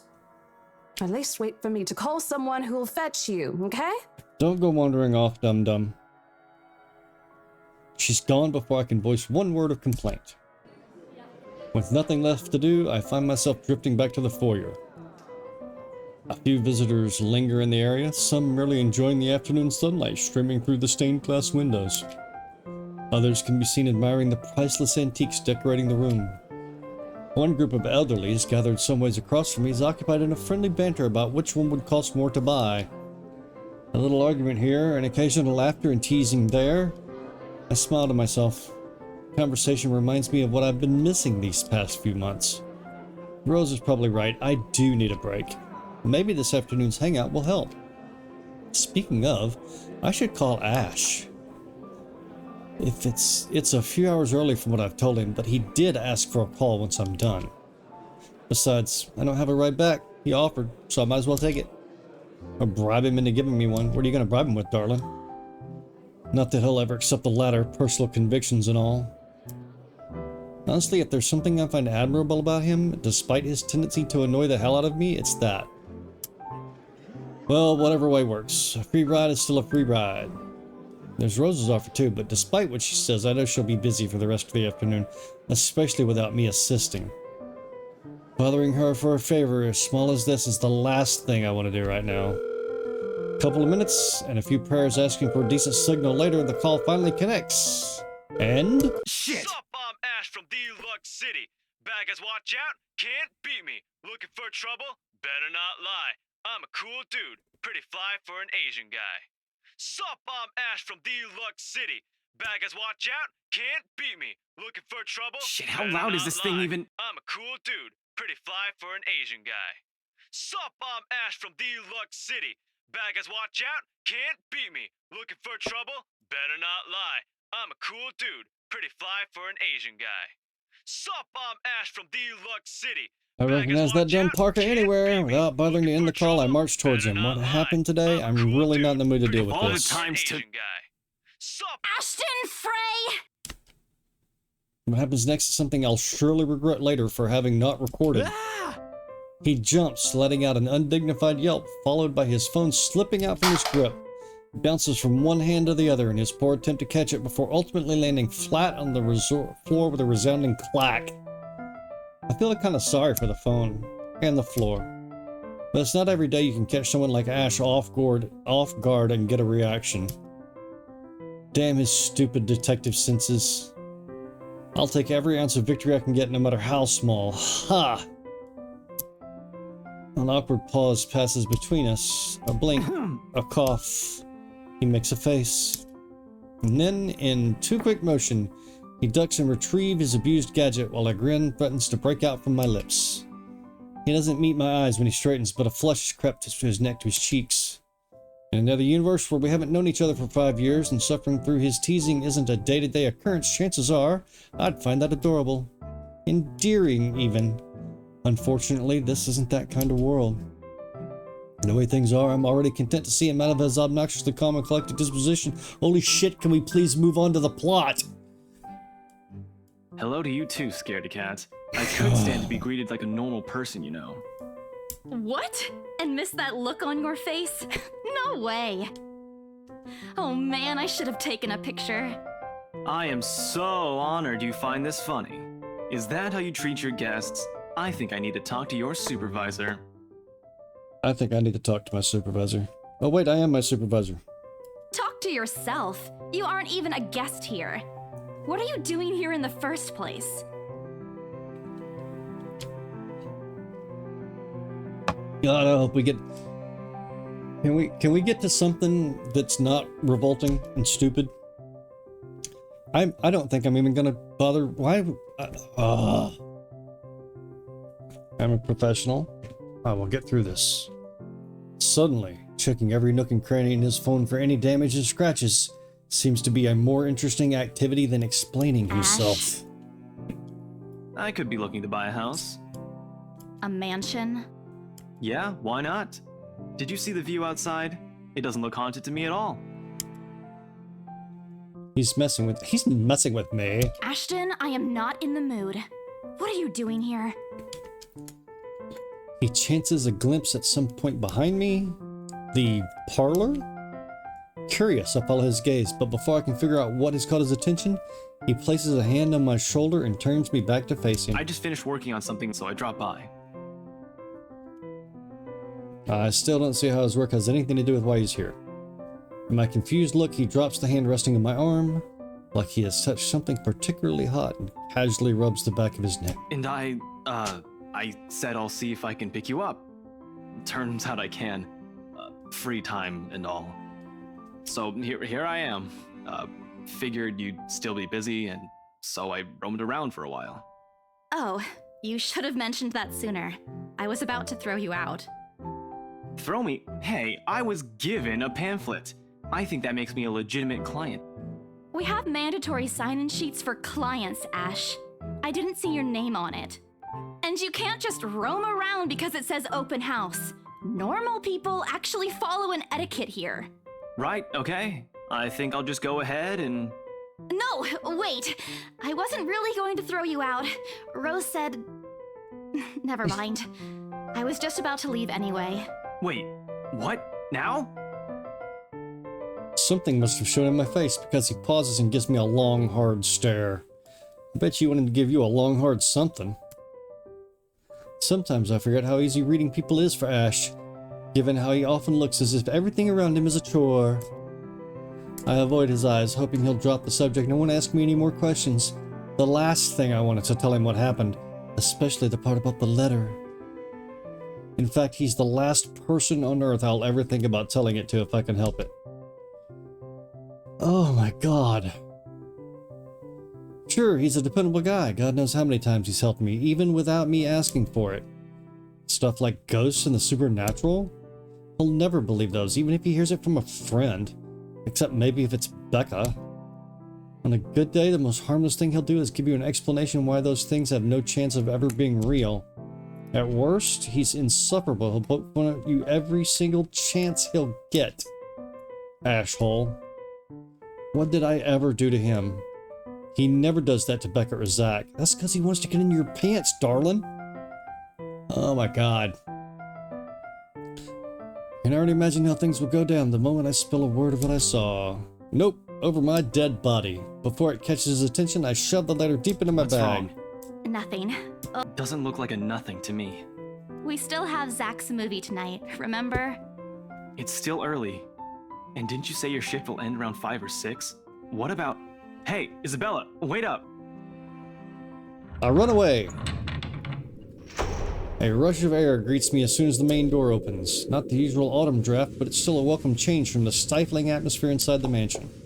Ash's footsteps are quick behind me, the soles of his shoes thumping hard against the polished concrete with an awkward cadence as he rushes to catch up. He calls out once, twice, 3 times a lady. The mansion still looms in the background. Whispers calling me back, shadows beckoning. Help me. Help me. I don't look back. We spin the ride back to Luxburn City in a relatively quiet manner, with only the radio's disjointed hum in the background to fill the scent. A relatively quiet manner.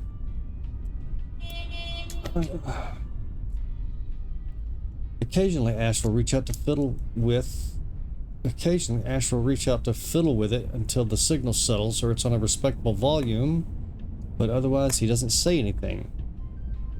To fiddle with until the signal settles? Is that a British thing? Neither do I. However, the furtive glances he's been sending my way are signs. I know there are things he's been itching to ask since we left the mansion. I keep my eyes trained on the passing scenery outside, in the small hope that my disinterest will dissuade him. Here. All of a sudden, he tosses something at me from a small compartment on his side. It hits me cleanly on the chin before I can move to catch it. The small package makes a soft landing on my lap instead. Sorry. The glare I send him wipes the smirk about to form cleanly off his face. Ugh. English is a thing. Words matter. He clears his throat, focusing his eyes on the road again. I swear he did that on purpose. Ignoring him, I flip the half-forgotten package on my lap. Half-forgotten package? He just hit you in the face with it! I won't say no to free food, but why are you giving away cereal bars? I always have one on my person, and you look like you're about to pass out back there. On my person? He said before he continued and proceeded. Have you eaten lunch yet? I don't even get a chance to deny it because right on cue, my stomach rumbles loudly and an empty gnawing feeling in my belly becomes noticeable. No surprise there. I did skip breakfast and lunch so I could catch Becca while she was on break.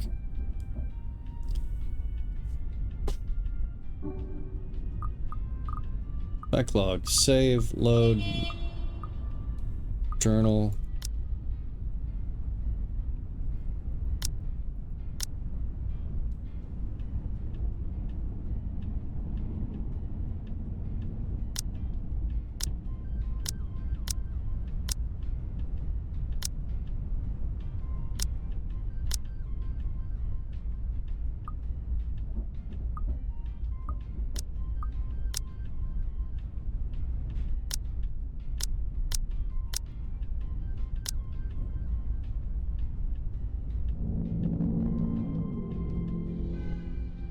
Filipino? Maria Isabella Grace Cruz Santos, and she's Filipino. And why does she sound like she's from fucking LA?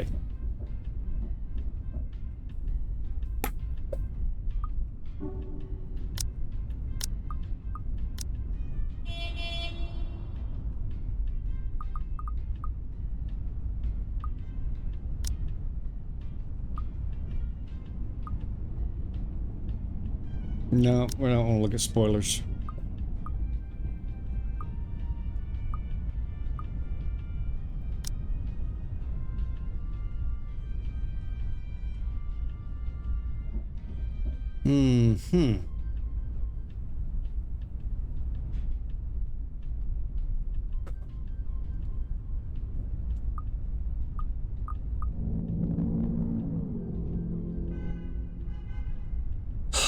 I'm almost 2 hours into this, and I haven't gotten in any point to anything remotely interesting. I was hoping to get a small meal after. I guess with everything going on, I just forgot until Ash mentioned it. It's not like the hollow feeling's new to me, though. If anything, it's just one of the things I've gotten used to ignoring over the years growing up. Thanks. Thanks. Then I tear open the package and start nibbling the edge of the bar. Apart from an acknowledging nod, Ash doesn't say anything after that small exchange. This is like fan fiction. For that, I'm thankful. After getting an earful from both Becca and Rose, it's nice to be able to just sit down with someone who's not going to nag at you. I thought you said he always gives you shit.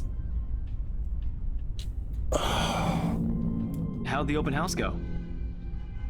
Well, first I got attacked by a lady with no skin, and I fell down the stairs and hit my head, and I found this letter that looks like it's written in blood, and then the rich people came to buy the house, and I was an idiot and pissed them off so they might not buy the house, even though they were going to do it before they even walked in. And then my partner threw me out because I'm a ditz. How was your day? The usual.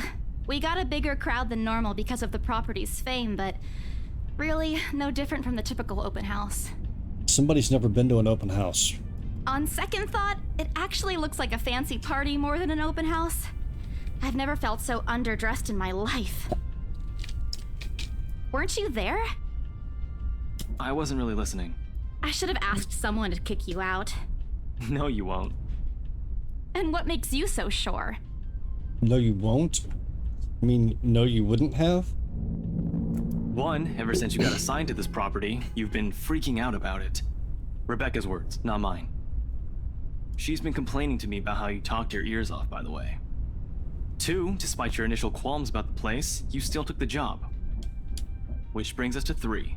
It's been months since you last settled a deal, and you're short on money right now since you're back to your instant noodle diet. How'd you even know about the last— Rebecca. Anyhow, you're hellbent on selling the mansion. Even if someone you know personally is in the tour group, you aren't going to just kick them out. Every single person who went on your open house is still a prospective client to you. Even me. Yes, he is. He is entirely fucking wrong. You know for a goddamn fact that he's not a client. Oh man, I walked right into that one, didn't I? I hate you. I really hate you right now.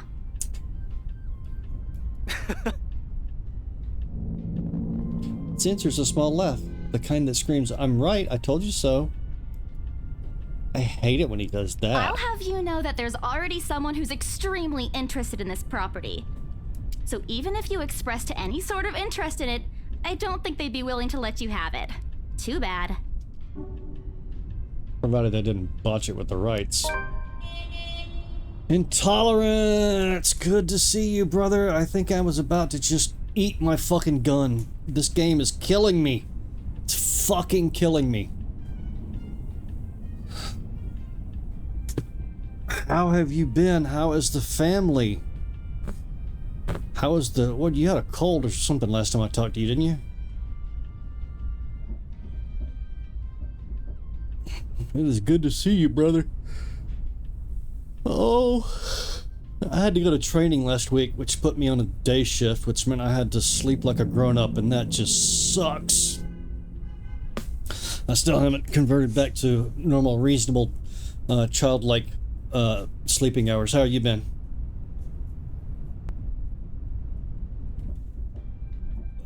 Yeah, training was not bad. I was actually going to an instructor school so I can learn how to teach this thing that I do at work. It was kind of just like one of those checkbox classes where like they just have to say, "Oh yeah, he's been trained," and then they let you go do your thing.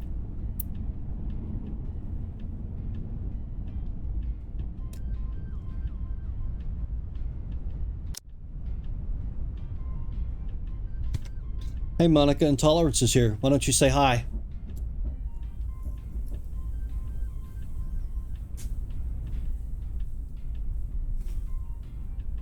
Just got my car seatbelt fucking fixed. Fucking lost. You mean I can't get a second-hand fucking seatbelt? Oh man. Hi, Intolerance. Nice to meet you. But I was just about to go on a date with this special someone. After all, Blue, Boring, and Old and I have plans tonight. So maybe next time, okay? You don't seem too happy about it. Monica, that was super rude to Intolerance.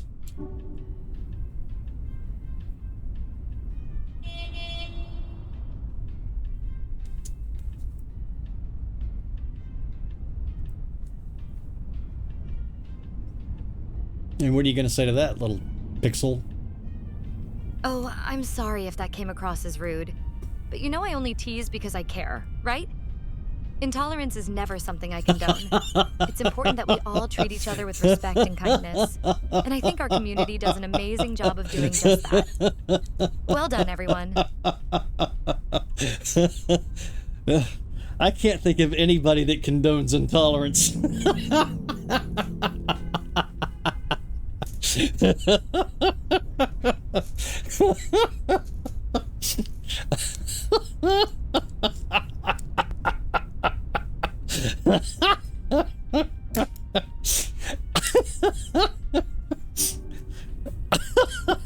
Oh, that's really uncalled for. Maybe you should just calm down and think about what you're saying before speaking out of your mind. Besides, I'm sure Blue wouldn't appreciate this kind of language either. So let's keep it civil and chat, okay? Monica, P.S. I hope Blue saw that too. Yeah, Blue saw it. I am happy. Doesn't this look like a happy face to you? Monica, it's okay if Intolerant says the word cunt because he's from Australia.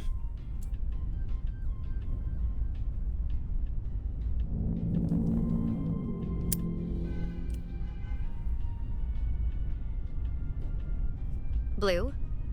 Oh, that's so cute. He always laughs so easily. But hey, don't be too mad. It was probably just a joke or something. Let's all try to keep the vibes chillin' here. You know I'm here for you. Intolerance 404. Always are. Blue, I'm not sure if I should be discussing this sort of thing on a live stream, but yeah, that's true about Australia. But remember, you're still an amazing person with so much more to offer than where someone is from. Don't let anyone make you feel otherwise. Absolutely. Intolerance, you should never be ashamed that you're from Australia. Being from Australia doesn't make you any less of a person than any other, actual person.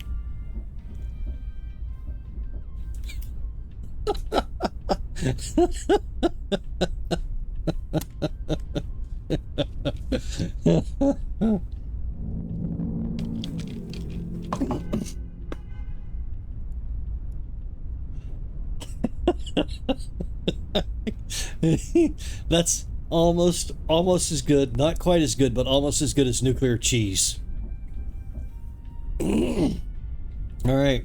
Well, let's see if this ditz-faced cunt can say anything. Really? And here I was thinking you found another one stuffed in the sofa.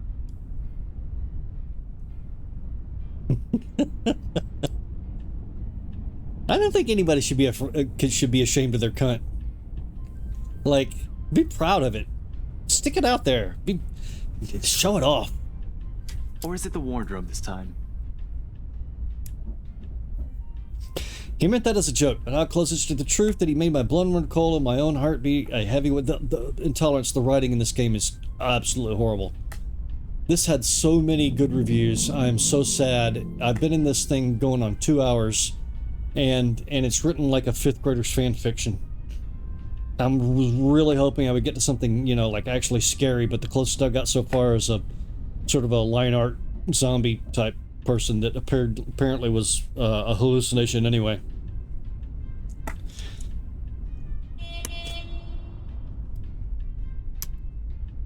All at once, the letter in my bag feels a whole lot heavier, burdened by my own guilt and apprehension. Yeah, well, things happened. Stuff the right couple might not be pleased about.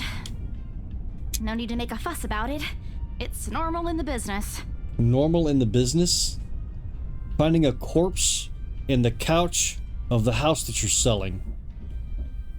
And then at a different house, falling down the stairs because a zombie pushed you. That's all in the normal course of business. You made them angry? Not angry. Just stuff happened. Like? Things.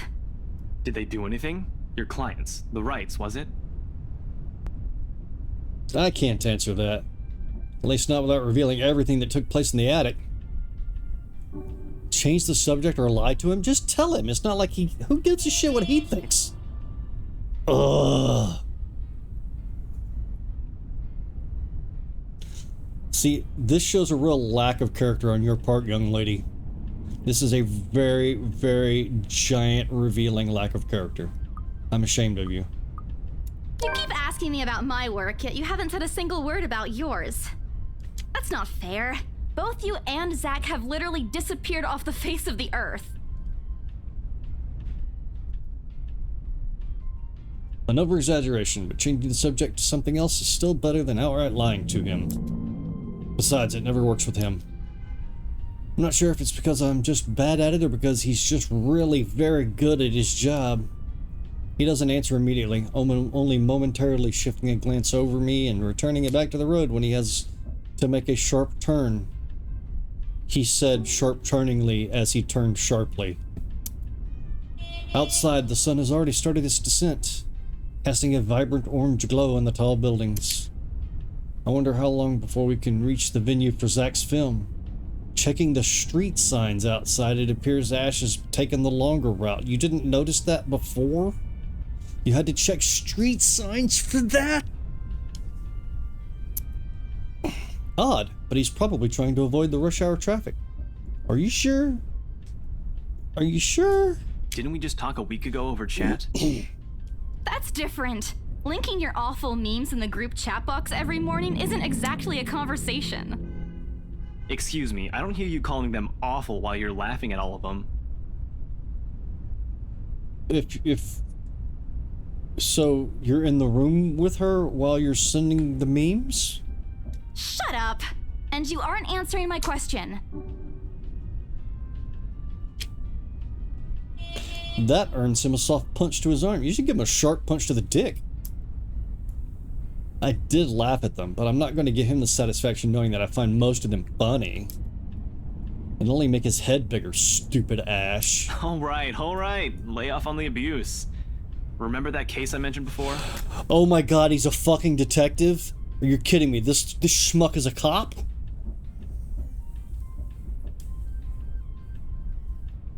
Oh, my brain. The wound. We've been trying to pin the bastard down, but it required more work than we anticipated. Oh my god, he is a detective. We got some good lead months ago. Oh, my brain. He recounts what he's been doing in the time we haven't seen each other. His usual work, the occasional small investigation, and the big case he's been stuck working on. Stuff he couldn't mention in the brief time we catch each other online. Although most of it are the trimmed down version, only things he can tell, he has always been careful about that. Even in the way he spins his answer to my questions, just enough to satisfy my curiosity, but not enough to paint the whole picture. Oh my god, I want to jump out of a fucking window. At one point, his voice takes on a strange tone when he mentions something about the big case, but I don't dwell on it much. That's normal, right? I mean, who wouldn't be frustrated if you couldn't bring someone to justice just because they kept slipping out of your fingers? You know, I have often had criminals slipping out of my fingers, and I always have to wash my hands afterwards. If I were in his shoes, I'd definitely lose my mind. His stories never cease to be entertaining, regardless. Yeah, everybody loves a detective. Fucking CID. If things weren't the way they were back home, maybe I would have considered taking on the same job as him. Oh my god, I hope not. Holy shit. I'm picturing your little bobsy tail bopping down a fucking alleyway while chasing some dude. It's ugh. Mama would never allow that, but the idea is still there, along with countless others I've let go. Time passes quickly between us, and in this manner. He said manneringly in the manner. And before I know it, we're already at the movie house. Point of no return at 2:48 p.m. A small crowd has already formed in front of the theater when we arrive. The Lift Fest, short for Luxborn Independent Film and Theater Festival, attracts a bigger crowd annually, and this year's no different. How would you know? You've only been in town for one... Oh... Fucking head. I've only been to a few indie film screenings with Zach, so I'm not an expert on the matter. But I know that for people hoping to make a break in the industry, getting your film recognized by a local event like this is already a big deal. Especially for a newcomer like Zach. He hasn't even won an award. But just getting a confirmation letter that the festival committee wants to include his movie in this year's lineup already put a grin on his face for weeks.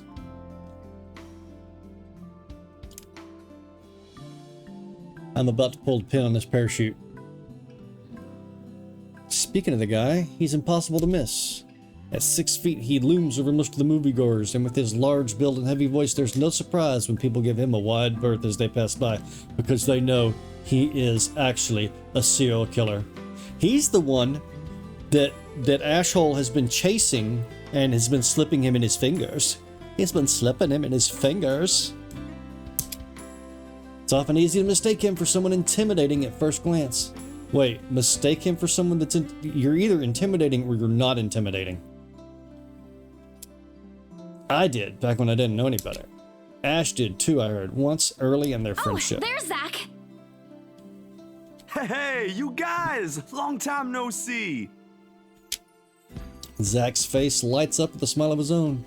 He moves towards us with careful steps, taking a significant effort to make himself smaller so as not to bump or accidentally hit anyone. Oh my god, we get it. He's big.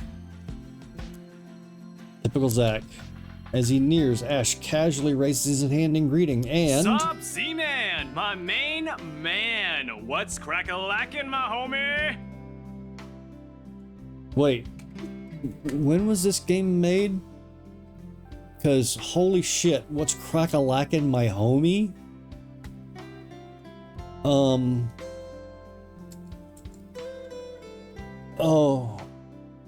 Oh, my brain. What's crack-a-lackin', my homie? You know, I take it back. I do know one guy who talks like that. The awkwardness that descends within the immediate vicinity of our small group is palpable enough. Somewhere to our left, a girl giggles, and only then do I become aware of my mouth hanging open. I'm almost amazed how Ash can say that out loud with a straight face. Almost. Considering his track record, I should be used to it by now. Zach seems to be. Yo, stop trying to act black, Ashton. And you're the only one who calls me Z-Man. There's fondness underneath his zest, but I'm gonna take an antacid. If this were any other person, he'd likely be offended. But years of friendship and familiarity have made those words harmless to each other's ears. Or at least for enough book to take it in stride. It's been a while, Zach. I hope you didn't get into trouble again. Not much to get into trouble lately without you, I'm afraid. I'll let you know if something comes up, though. Nah, I ended up with chicken down stuck on me last time I agreed. I'd really love at least this year to pass without some sort of accident happening again. Hey, I take offense to that. It wasn't that bad. You really have no idea. A beat passes. And then Zach laughs. Hey, I'm kidding! You know you can always count on me. Oh my god! It's a story only the two of them are privy to. Every now and then, Ash will enlist Zach's help on something. Well, yeah, he's got to go underground in the notorious black gangs of Luxborn. Is that where we are? Beck and I never really found out what the deal is with those adventures, as Ash calls it, and both aren't willing to tell due to some unspoken agreement. How do you know it's unspoken? She insists that if it's Ash, it's likely not something illegal or life-threatening. I tend to believe her on that. Sometimes. Ah, well, boys will be boys, I guess. I give Zach a small wave from behind Ash when his attention eventually turns to me. Bella! Huh? Rebecca's not with you. Is she still sick? A bit. But she's up and went to work this morning. You know she doesn't listen to anyone that's not Ash. Yes, she does. No, she doesn't. You're literally the only person she'll listen to when she's feeling stubborn.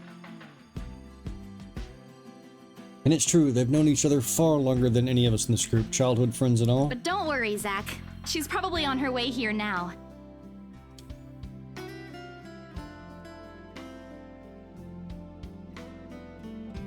She promised she wouldn't miss your movie. Isabella! Oh, thank goodness! Speak of the devil. Without warning, a hand grabs me by the shoulder and turns me around. I wince as she punches me straight in the solar plexus and I vomit on her shoes. That bitch never could. Excuse me, I got lost there for a minute. Becca, you're just in time. I have to lean back a little the way her face is almost invading my personal space, but she places her hand on either side of my head to keep me still. She stares at me intently, concern filling her eyes. Becca, you're squishing my face. How are you? Are you all right? Why wouldn't I be?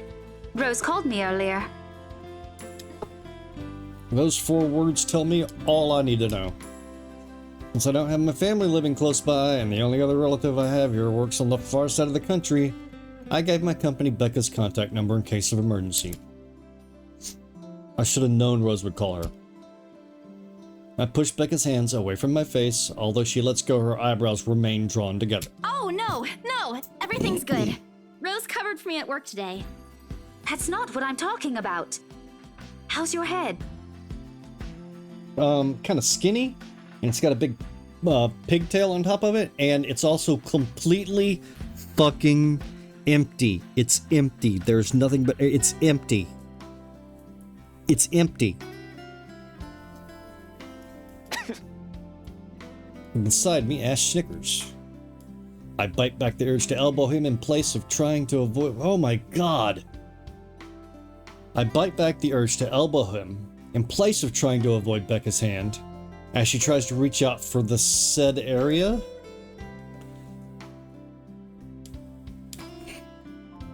I do my best to dodge her, all at once moving to hide behind Zach. Sorry for using you as a human shield, Zach. Oh, it's nothing. I just slipped off a few steps on my way down. I blacked out for a few seconds and had a minor bump, but it's just that. You blacked out? It's not something to brush off. No, it's not. Come on, at least let me check it. It's extremely minor. You wouldn't even know it's there. Isabella, this isn't a laughing matter. She did look pale when I saw her. Wow, thanks a lot, Ashton, you traitor. I'll get you back for this. Just you wait. What are you gonna? How are you gonna get him back? You're gonna not give him the blowjob that you are so desperately wanting to? What? I'm just saying it as it is. If you mentioned this earlier, we wouldn't be having this conversation right now. I'm sorry. Saw her? Yeah, they arrived together. Bella looked fine to me then. I don't know. Something crosses Becca's face, but it's gone before I can figure out what it is. Oh, that's good. At least she didn't have to travel alone, right? Oh my god, you're jealous. Becca is jealous. Becca wants Ash's dick. Doo-dah. She's gonna stick it, right? Never mind. See? I'm okay. I wouldn't be here if I wasn't. And I don't want to miss Zach's film. We can always watch it some other time. Sorry, Zachary. No, it's good. But you guys should really keep it down. We're starting to attract some attention. It's the premiere. The premiere's different. Right, Zach? I shoot him a pleading look. Zach's a simple guy. He'll understand. Please understand. Not really. But Rebecca has a point. In the end, I think it's your call. Oh, for heaven's sake. Her boobs bounced. Please, Becca. I really don't want to miss it. You're not missing it. We're just moving it on a different day so we can have a... It's different. Look, you guys. Ash's loud sigh unexpectedly cuts through the conversation. He's pinching the bridge of his nose as he speaks, something he usually does when he's getting impatient. If she says she's okay, then there's nothing we can do about it. It's not like we can stop her either. Besides, she's still acting like the same old Isabella to me, if she can still run around like that. Why are you taking her side? Because he wants to get in her pants. I'm not. But if she wants to watch Zach's movie with us, I'm not going to stop her. She's probably the one looking forward to it the most. Ash, that's... You, of all people, should know... Tell you what, if I notice something amiss with her, I'll take her to the nearest hospital myself. Is that good enough for you? Jump out of the fucking window.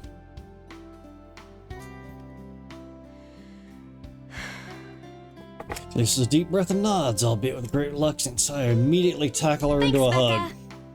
It's always been you with him, isn't it? Oh man, is Becca gonna kill her? Becca's gonna kill her. Did you say something? Becca's gonna kill Isabella. Me? Nothing. Don't mind me. If you say so. So the teacher's hot for the cop, who's hot for the real estate agent, who's hot for the cop. Okay guys, showtime's close, so I think I'm gonna get us some snacks. My treat. And then let's head inside. Anyone here has a smaller bill? I think I do. Hold on. I pull myself off from Becca to get my wallet from my What's bag, this? and he finds the letter that says blood. Help me all over it. And it's already in Ash's hands before I can even react. Behind him, Becca and Zach are both giving the piece of paper an intrigued look. No! Give it back! It's just a paper. I don't care! Give it! Looks ancient, too. Why do you keep this around? I try to reach for it, but he holds the paper above his head. Like children. I've never been particularly sensitive about my own height, but right now I really wish I had that advantage over him. Don't open it! What's the big deal? It's not like it's a love letter. Hold on a second. This is, isn't it? Even if it is, it's not for you. Okay, now I'm curious. I'm telling you, it's nothing like that. It's... The rest of my words are lost when he unfolds the paper. I can't breathe. Too early for Halloween. My heart feels stuck in my throat, pounding, threatening to burst out. Vaguely, I note how my hands are trembling at my sides. Clasping them together doesn't seem to do any good. They are still shaking, but I hang on to them regardless. The awful sick weight that has taken its core in my stomach back in the open... Oh my god! The awful sick weight that has taken its core in my stomach back in the open house returns full force. How do I fix this? How do I fix this? How do I fix this? Like, Lively? Someone, please? Today is turning out to be a horrible nightmare. Send this to 5 people or else. Well, that's interesting. Guys, I think we should listen to Bella first. Aren't you a few days early for Halloween? Ash waves the paper in front of me, giving me a fleeting glimpse of its contents. I don't need to see. I don't want to see. The letters, the words, every stroke written in blood is already embedded in my mind. Maybe I should have just thrown it away when I had the chance. That way. That way. It's not a prank. It makes all of them stop. Even I am surprised with how steady my voice is. What did you say? This isn't a prank! I saw something! Hold on. Are we still talking about this paper? Or is it about the urban legend again? Both. I know it sounds ridiculous. You're saying this is a primitive version of a chain letter, and now that we've seen it, we're now cursed. You've got to be kidding me. See? This is why I didn't want to tell you guys. Isabella, aren't you taking this a bit too far? It's not a joke! Will you guys listen to me first? I saw something in the house earlier. It stood right in front of me. If I hadn't gotten away, that thing might have... Right. And in broad daylight, Isabella. Even someone gullible would find the logic in that screwed up. There's also no way in hell that this supernatural shit is true. But it's real! What do you think I saw? A hallucination? A delusion? Didn't you say you fell down some stairs? So maybe Rebecca's right. It happened after, when I was trying to get away. I almost got stuck in the same room with that thing. We're all in danger. I thought you were my friends. Why don't you believe me? We are, and you know that. But this thing and that thing has got nothing to do with the other.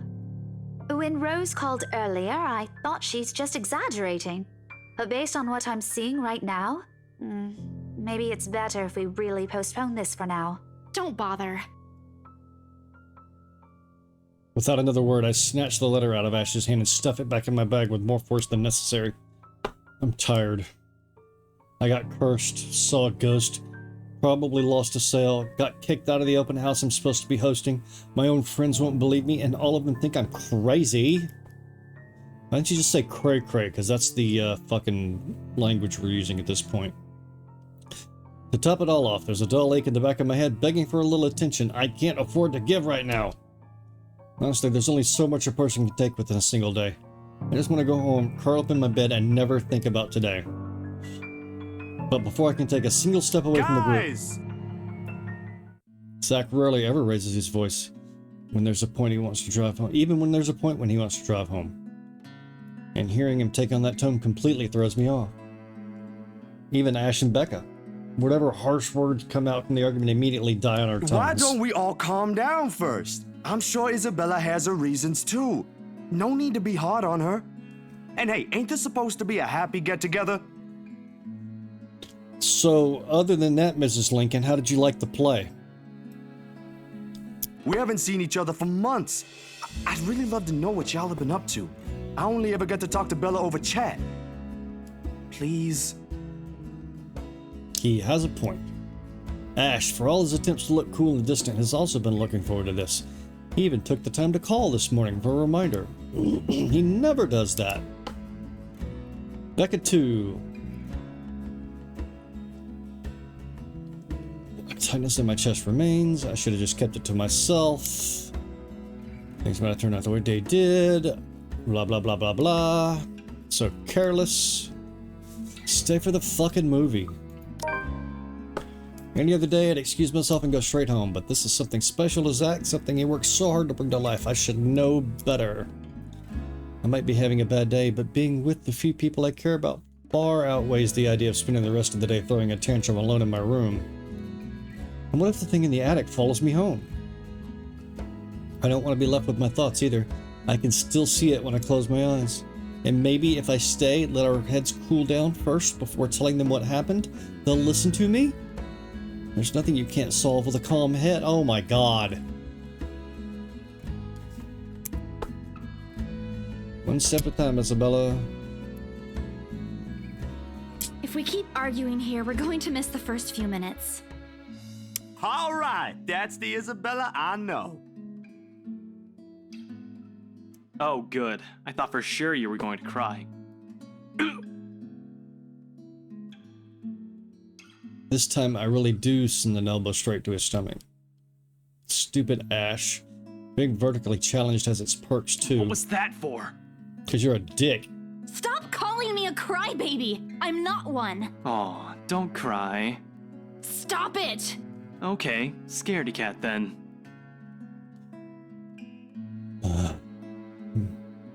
That too! If you repeat that, I swear I'll... Let's just go. Not another word. Becca goes inside. She doesn't even stop to wait for us when I call after her. Ash and Exchange looks at that. Same question likely swimming inside our minds. Did something happen at school after I left? Is she having a bad day too? I'll try asking her about it later, I guess. You guys go catch up with her. I'll go get us the food I promised. But you'll miss it!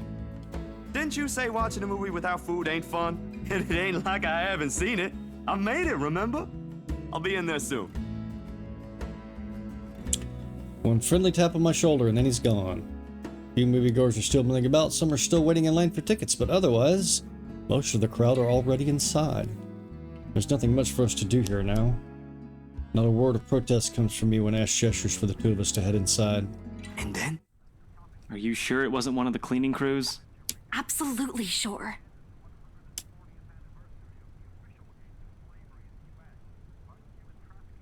So that looks like a movie about slavery. That may be where some of those trigger warnings came from.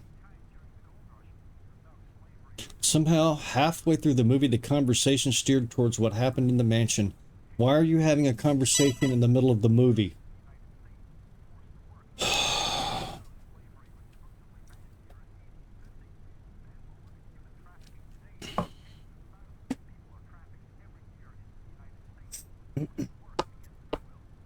To be fair, Zach was the one who brought it up again. In his own movie's premiere. Now the film's just serving as background noise while we're speaking in hushed tones, careful not to disturb anyone inside the small hall. Well, except for Ash. I just hope we don't end up arguing about it again. We'll all get kicked out for sure. Okay, you know what? I'm done. We're gonna save.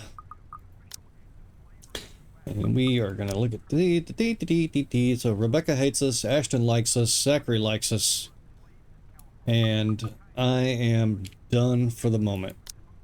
Yes, fucking yes. This is killing me. I don't know how hard it's gonna be to get to content that I'm enjoying, but right now I'm going out of my fucking mind, and I'm gonna raid out. It's been a couple hours, so.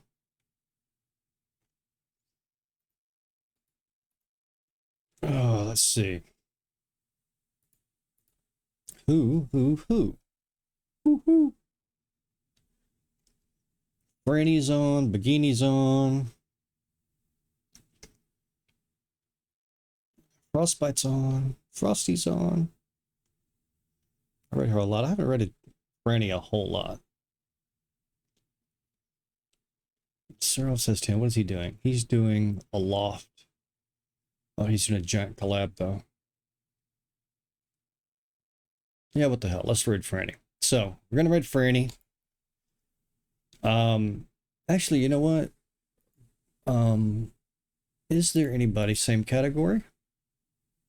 Is that going to live or die? Find out. Okay, that's not something I want to know. So we go back to Franny. And as I always say, please do not feel obligated to come along with me on this rating journey. If you need to go have a drink, have a bite to eat, to go to the bathroom, do whatever you need to do, please go and do that thing. But if you will wait for just a few more seconds, you will put a smile on my face. Have a good night.